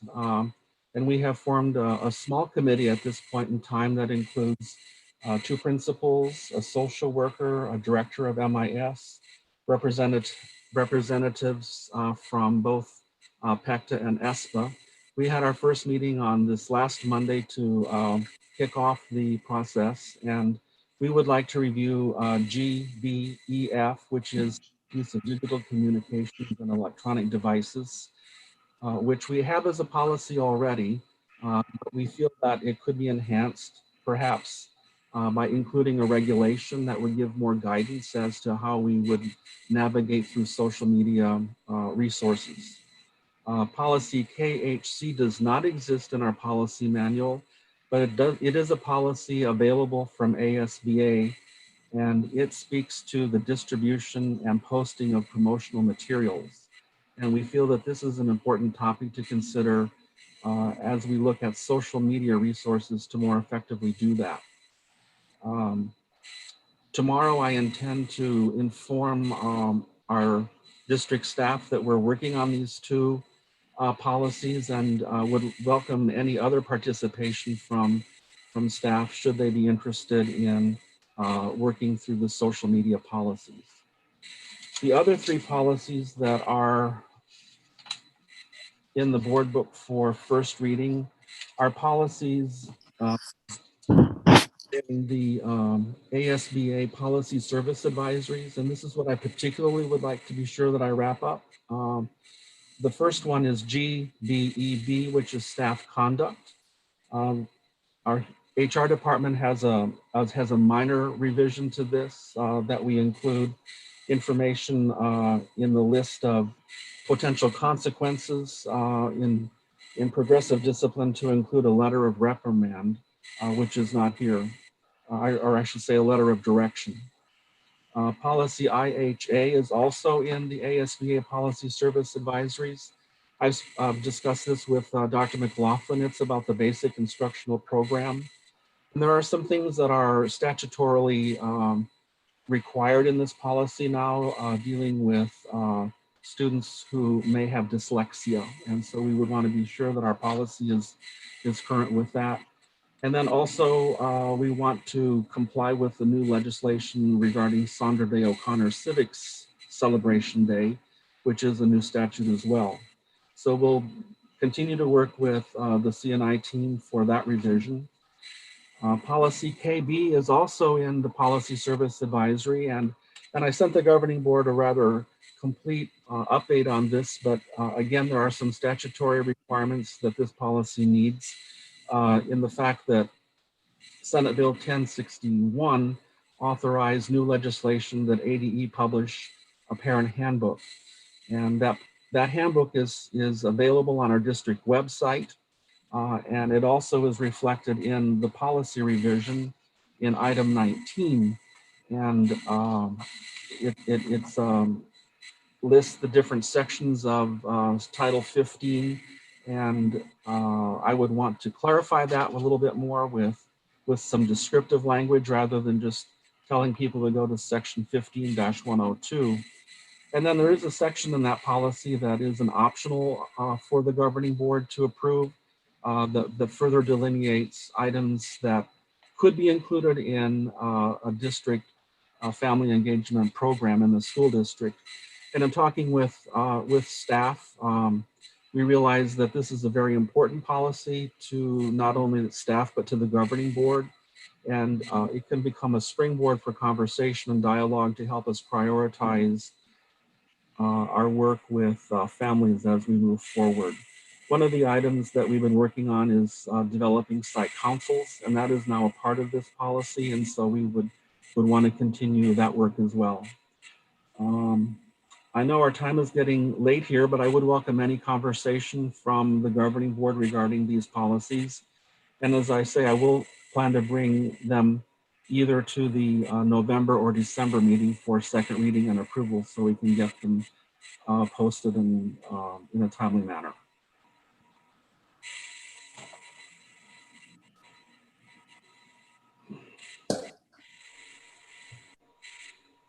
I have a question on the social media policy, or I guess, no, it's not social media. Distribution, posting of promotional materials. Yes. I guess I'm kind of just generally confused a little bit by this. So when we're talking about posting promotional materials, some of the instances that I think about are like, let's say a teacher wants to promote, I don't know, a trip to Disneyland. I mean, that's not possible at this moment, but say that they want to promote a trip to Disneyland and they post that around the school. Is that considered a promotional material? It could be. We have done that in the past. What we primarily would want to delineate is promoting activities that are primarily from nonprofit organizations and informing families of opportunities of different sporting leagues and different options that are available to our students through the community. It could be related to different tutoring services that might be available. And these have occurred over time, and previous superintendents have given us some guidance on how we do this to ensure that we're fair with promoting documents from organizations. Mm-hmm. And the thing that we want to be sure is that we don't necessarily support for-profit organizations that are that would not be handled appropriately. But as the committee works, we certainly can, dialogue about, if there are activities on the school site, how we might want to promote them as well. And therein lies the connection with social media and marketing and communications. If we don't have a vehicle to promote activities to our community, we may not get the right kind of attendance that we would be looking for or for the support. Mm-hmm. Well, thank you for clarifying. I guess my concern, and I think you addressed it, is I don't want to put a policy in place that would limit teacher or staff's ability to promote an opportunity to their students with regard to something that they might have, might be facilitating within their classroom, or maybe an opportunity to go to space camp based on, I don't know, joining an extracurricular activity. I just don't want those opportunities to be limited. So from my understanding right now, this policy is specifically to outside organizations that want to come into our schools and promote their services. Yes, that is the primary intent, yes. And I think what you might be addressing in your question is a policy that someone after me will need to consider, and that would be what's known as crowdfunding, and that would be using social media to raise money for projects. There are some implications that the district will need to examine in order to ensure that that process is completed fairly throughout the district as well. And that will have to come later. Thank you. I appreciate the clarification. Are there any other questions? This is Lene Elmi. Have one. Mr. Lin, can you remind us who's on the policy committee that generally looks at these? And mostly what I'm looking at is policy KB, the parental involvement in education. I'm just looking at the list of like optional language, and I don't feel like I have a great grasp on what things should really be included, like B, efforts to encourage the development of parenting skills is striking me as really strange, but I'm not a parent, so I just wanted to kind of get a reminder on who looks at these. Yes, typically I would be working with my strategic plan committee for team 3. I had really low participation on that. I think I ended up with about 4 people. I had a principal and a PECTA and an ESPA rep and a couple other folks who were somewhat interested, and we didn't really get a lot of traction out of that particular group. But in terms of the parent policy, I think that it's important we involve folks from our federal programs office because parent education is a component of Title I. And I know that our director would be very helpful in providing feedback to that. And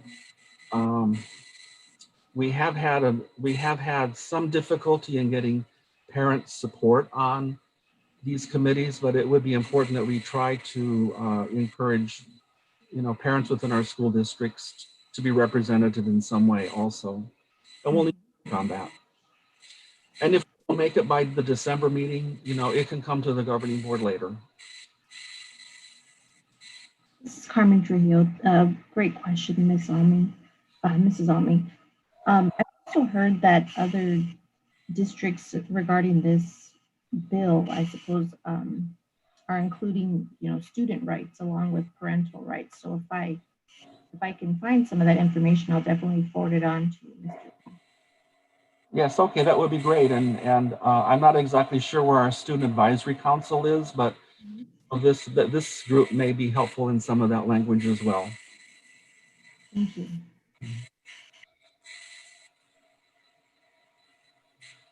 Are there any additional questions?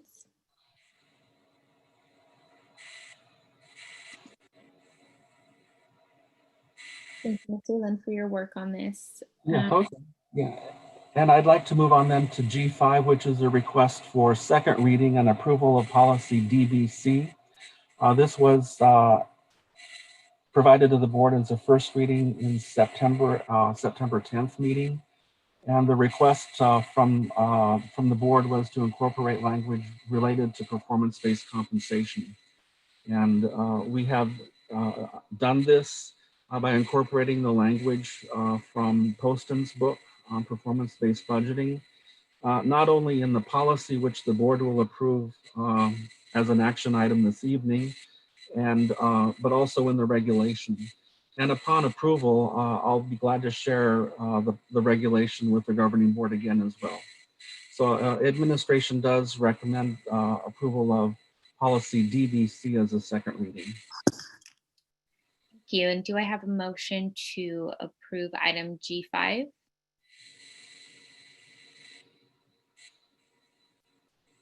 This is Lene Elmi, so moved. Do I have a second?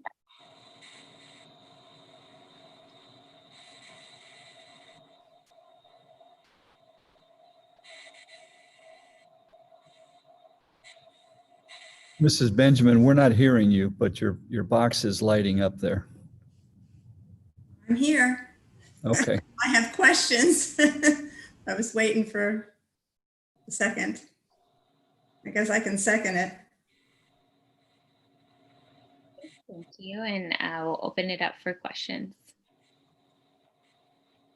Well, I just have one change that I think should occur. And I think it should be under A. It says the budgeting process may address the following objectives. Dr. Weeks, why doesn't it say will or shall? That's a good question. I don't have a paper copy of the actual policy in front of me here. What does it read, Ms. Benjamin? It says the budgeting process may address the following objectives. And it goes through all of these, the basic objectives. It really doesn't talk about the transparency and how it involves the community, although it does a little bit of that. But those are really the fundamental things that I suggested that we're going to look at. Yeah. And thank you, Troy. If you scroll down just a little bit. Right there, it should A is the budgeting process will or shall, however. And these were the specific items from the Postum book that we wanted to add that were major categories.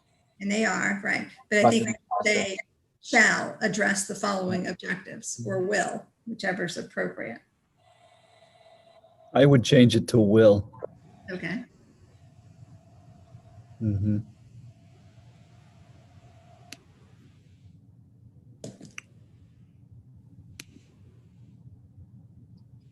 Mr. Quintana, do you have any input on changing may to will on item A here, the budgeting process?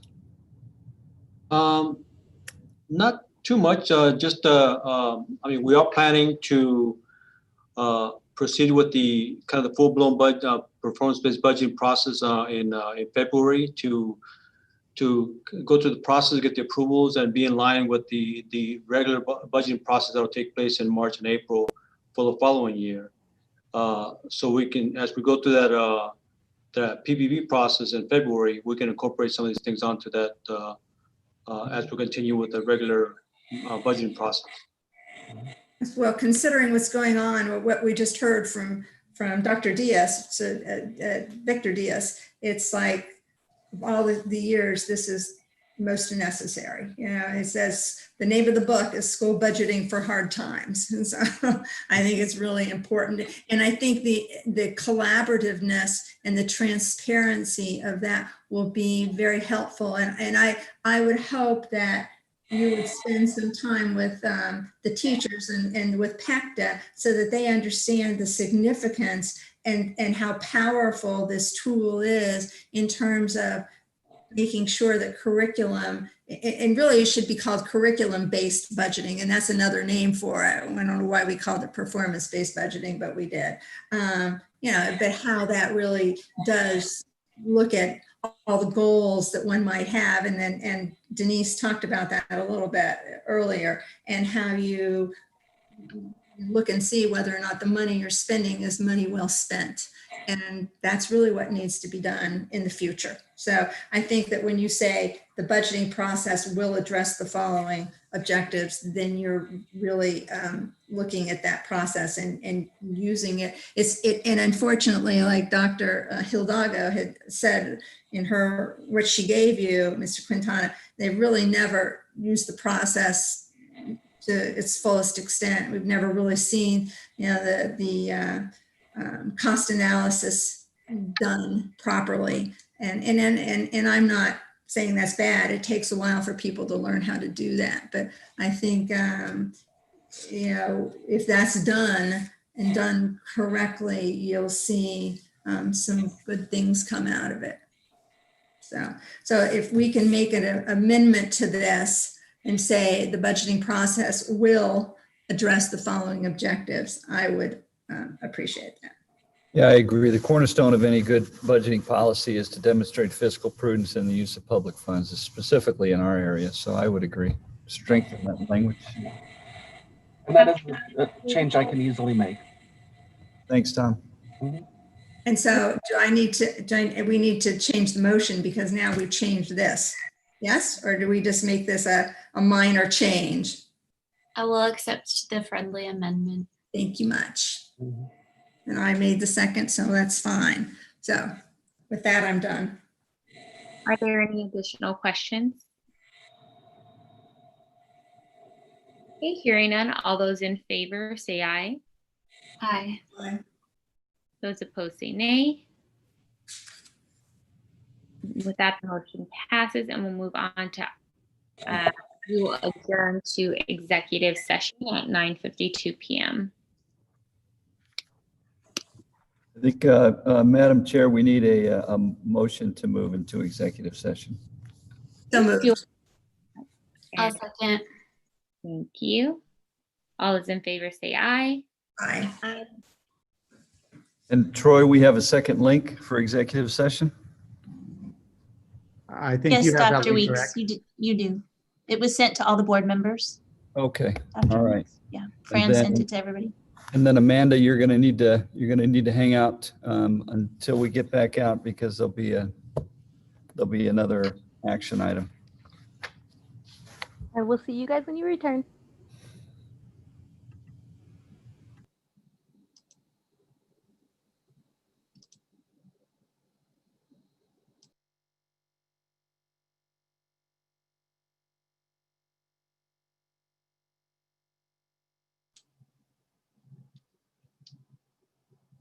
Hey, Tom?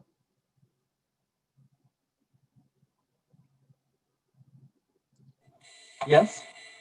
I think we stick around, right? I think until they Yes. come. Yeah, I don't think we go to this executive session, but there is an agenda item that you're leading to request approval.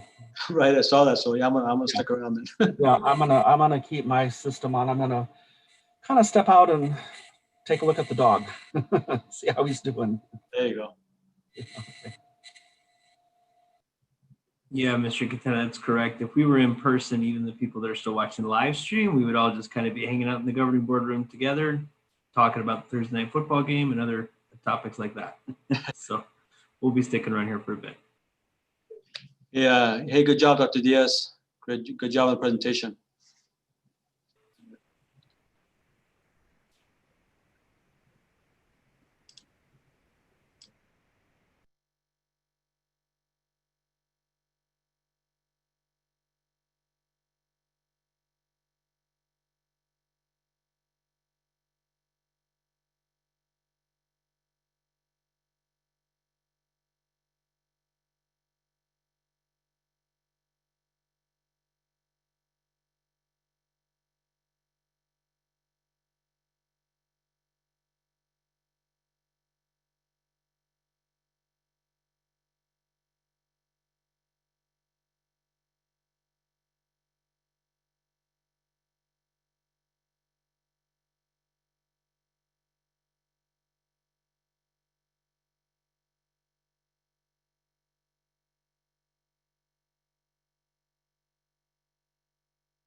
Okay, looks like we have everybody back. So we will resume to regular session with item I1.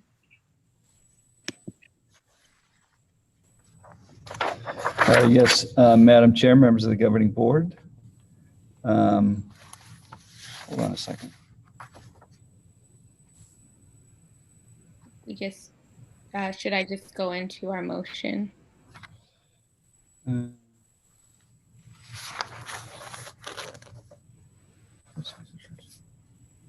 We should have.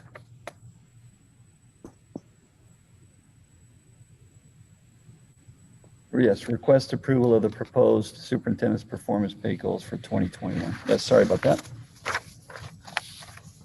Do I have a motion to approve item I1?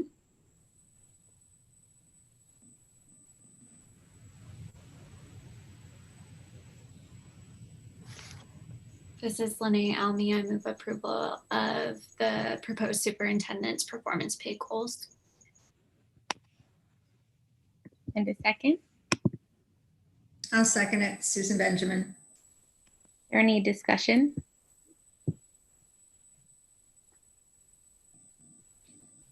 Hearing none, all those in favor say aye. Aye. Those opposed say nay. With that, the motion passes, and we will move on to item J1. Are there any board reports or requests?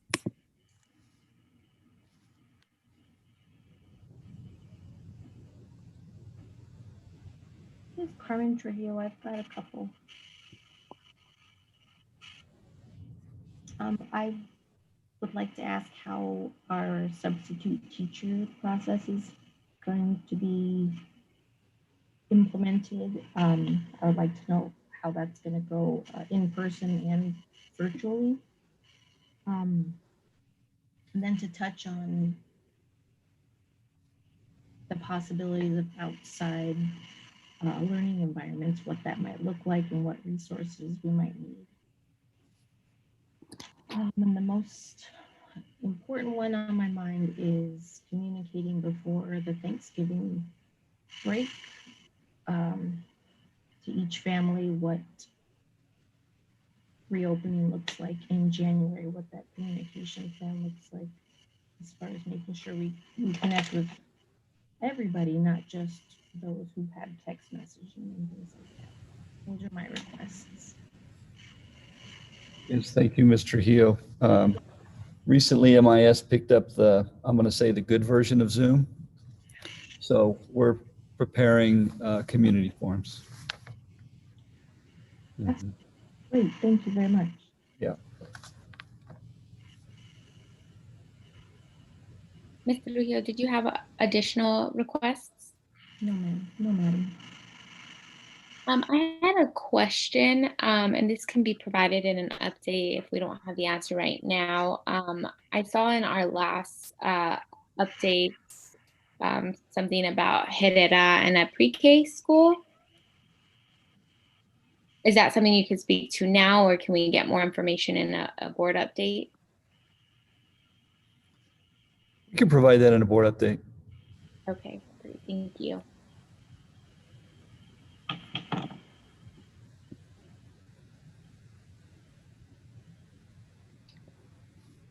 Hearing no additional requests, we'll move on to item J2. Yes, Madam President, governing board members, cabinet, and community members. We are requesting approval of a work study session focused on the curriculum management plan as the frame for a deep dive into the assessment plan, the section of the curriculum management plan that's focused on assessment. We'd like to recommend that be scheduled for Thursday, December 3rd. Okay. Do I have a motion to approve item J2? Carmen Trujillo, so moved. A second.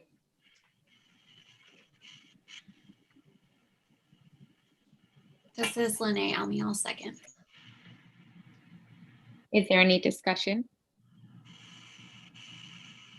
This is Susan Benjamin. I may not be available. I don't know. I'm going to be driving home from a trip. Depends on, last year, I didn't get home till 9 o'clock. I had a flat tire and there was an accident. So it just depends. If I can, I'll be there. Agreed. Carmen Trujillo goes for me as far as work is scheduled. So I'm not too sure about scheduling things earlier than 6:15. But if possible, definitely we'll do that. Dr. McLaughlin, would this be at our normal board time at 6:15? That works for us if that's what the board desires. Great. That would work for me. Okay. This is Lene Elmi. I also can only do the evening, so I prefer the 6:15 as well. That was my first question. My second question is this something that you would want a new board to see with the majority of the board leaving? I didn't know if this was something that moving forward, you'd prefer to review this curriculum management plan with those new board members, or obviously I'm happy to review it. If that's something that needs to happen in December, I just didn't know if the decisions being made based on that study session would be made by the new board. I don't know that there's any decisions to be made. This is really in response to a request from Dr. Diaz to have a deep dive into the assessment plan. So we can move it till January. I'm open to whatever the board desires. Ms. Salmi, I think you bring up a great point. I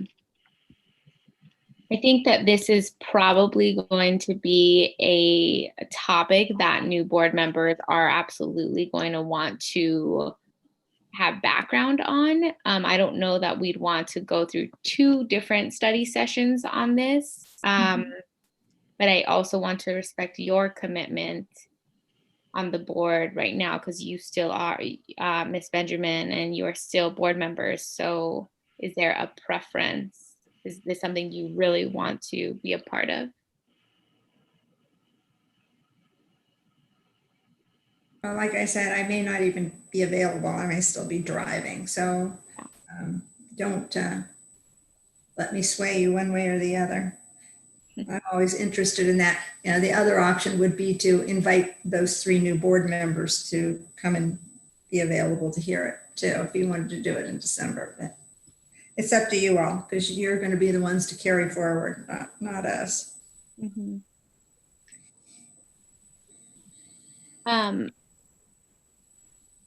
If we invite them to this work study session, they can participate, right, and ask questions? As members of the community, sure. The rub is that if this were a normal on-ground work study session, we would have greater opportunity. We would be limiting kind of those Q&As to the new board members and existing board members. It wouldn't be a free-for-all, Q&A. Personally, I'm in favor of having it on December 3rd with the option of inviting the new board members, only because I think that by having this discussion before the new semester starts, we're ready to make recommendations or having some type of path forward if that's what is the result of this study session. And we can start preparing for the coming new year and whatever those decisions might be or those discussions might need to be. Whereas if we waited until the new year, there's just a lot going on. So I think it would be better to have in December and just invite the new board members. Okay. Carmen Trujillo, I think it would actually be better to do the very first probably week of January, just because we'll all be off work. And have more flexibility to have everybody participate. So I will make either work, but December is a really busy month with everything going on homeschool wise, as well as the holidays and fresh after family maybe or maybe not visiting. So that's just my thought. So I would love everybody else's input as well, as far as what would work best and is best for our community.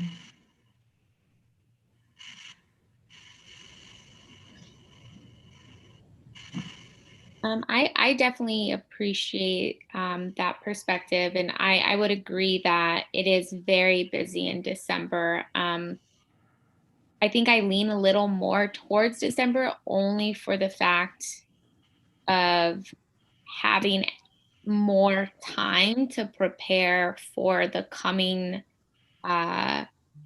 semester. So if, let's say we go through this work study session and there's hyper focus on potentially not having a benchmark, for instance, or replacing a benchmark in the coming school year, to me, it seems like it would just give people more time to think about what that looks like before they launch up the new school year. Versus if we start that discussion right away in January, it just seems like the thoughts about reopening and just simply starting your classroom back up after being gone, it just seems like that would be a little overwhelming for teachers to have it in the beginning of January. That's just, I don't know, my perspective.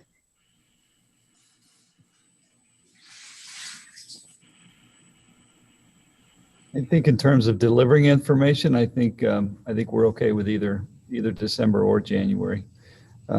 There will be a lot going on in January for the new board, to be sure. There's lots of training, there's lots of, information gathering, relationship building, all that stuff that we try to get started.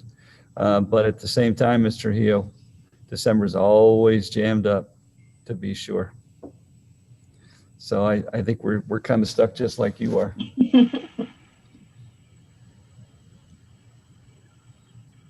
Mr. Hio, do you have a very strong preference for January, or? I do. However, the fact that, candidate elects will be able to be invited, I think that's really important. I think it's a great option.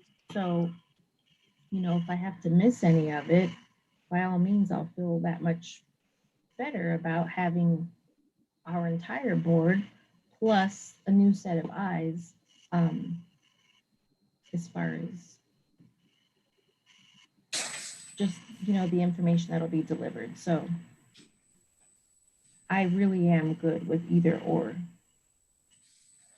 Not to throw another log on the fire, but we, first of all, we don't at this point know who they're going to be. And then once they're elected, we really don't know their schedule and whether or not they're going to be available on this particular date and time.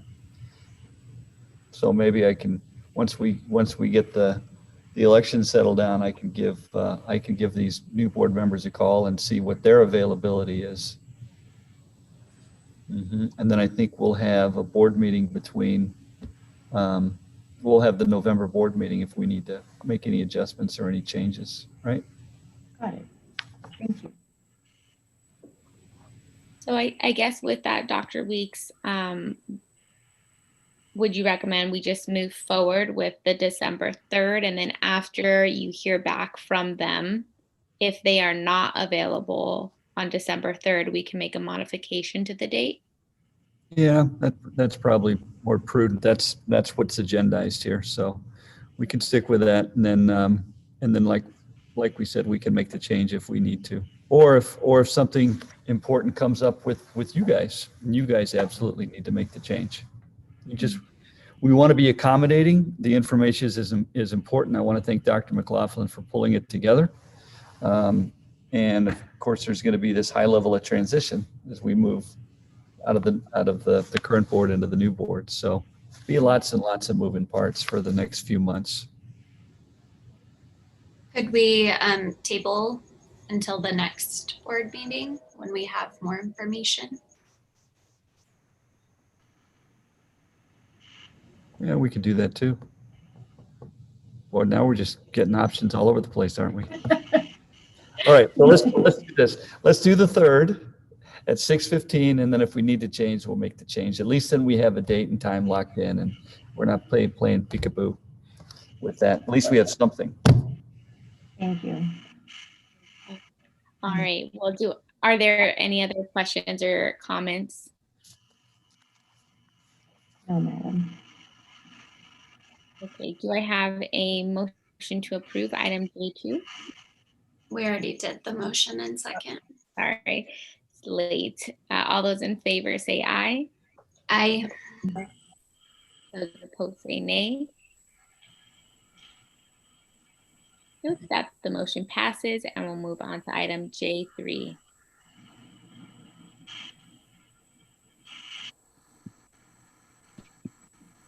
Are there any future agenda items?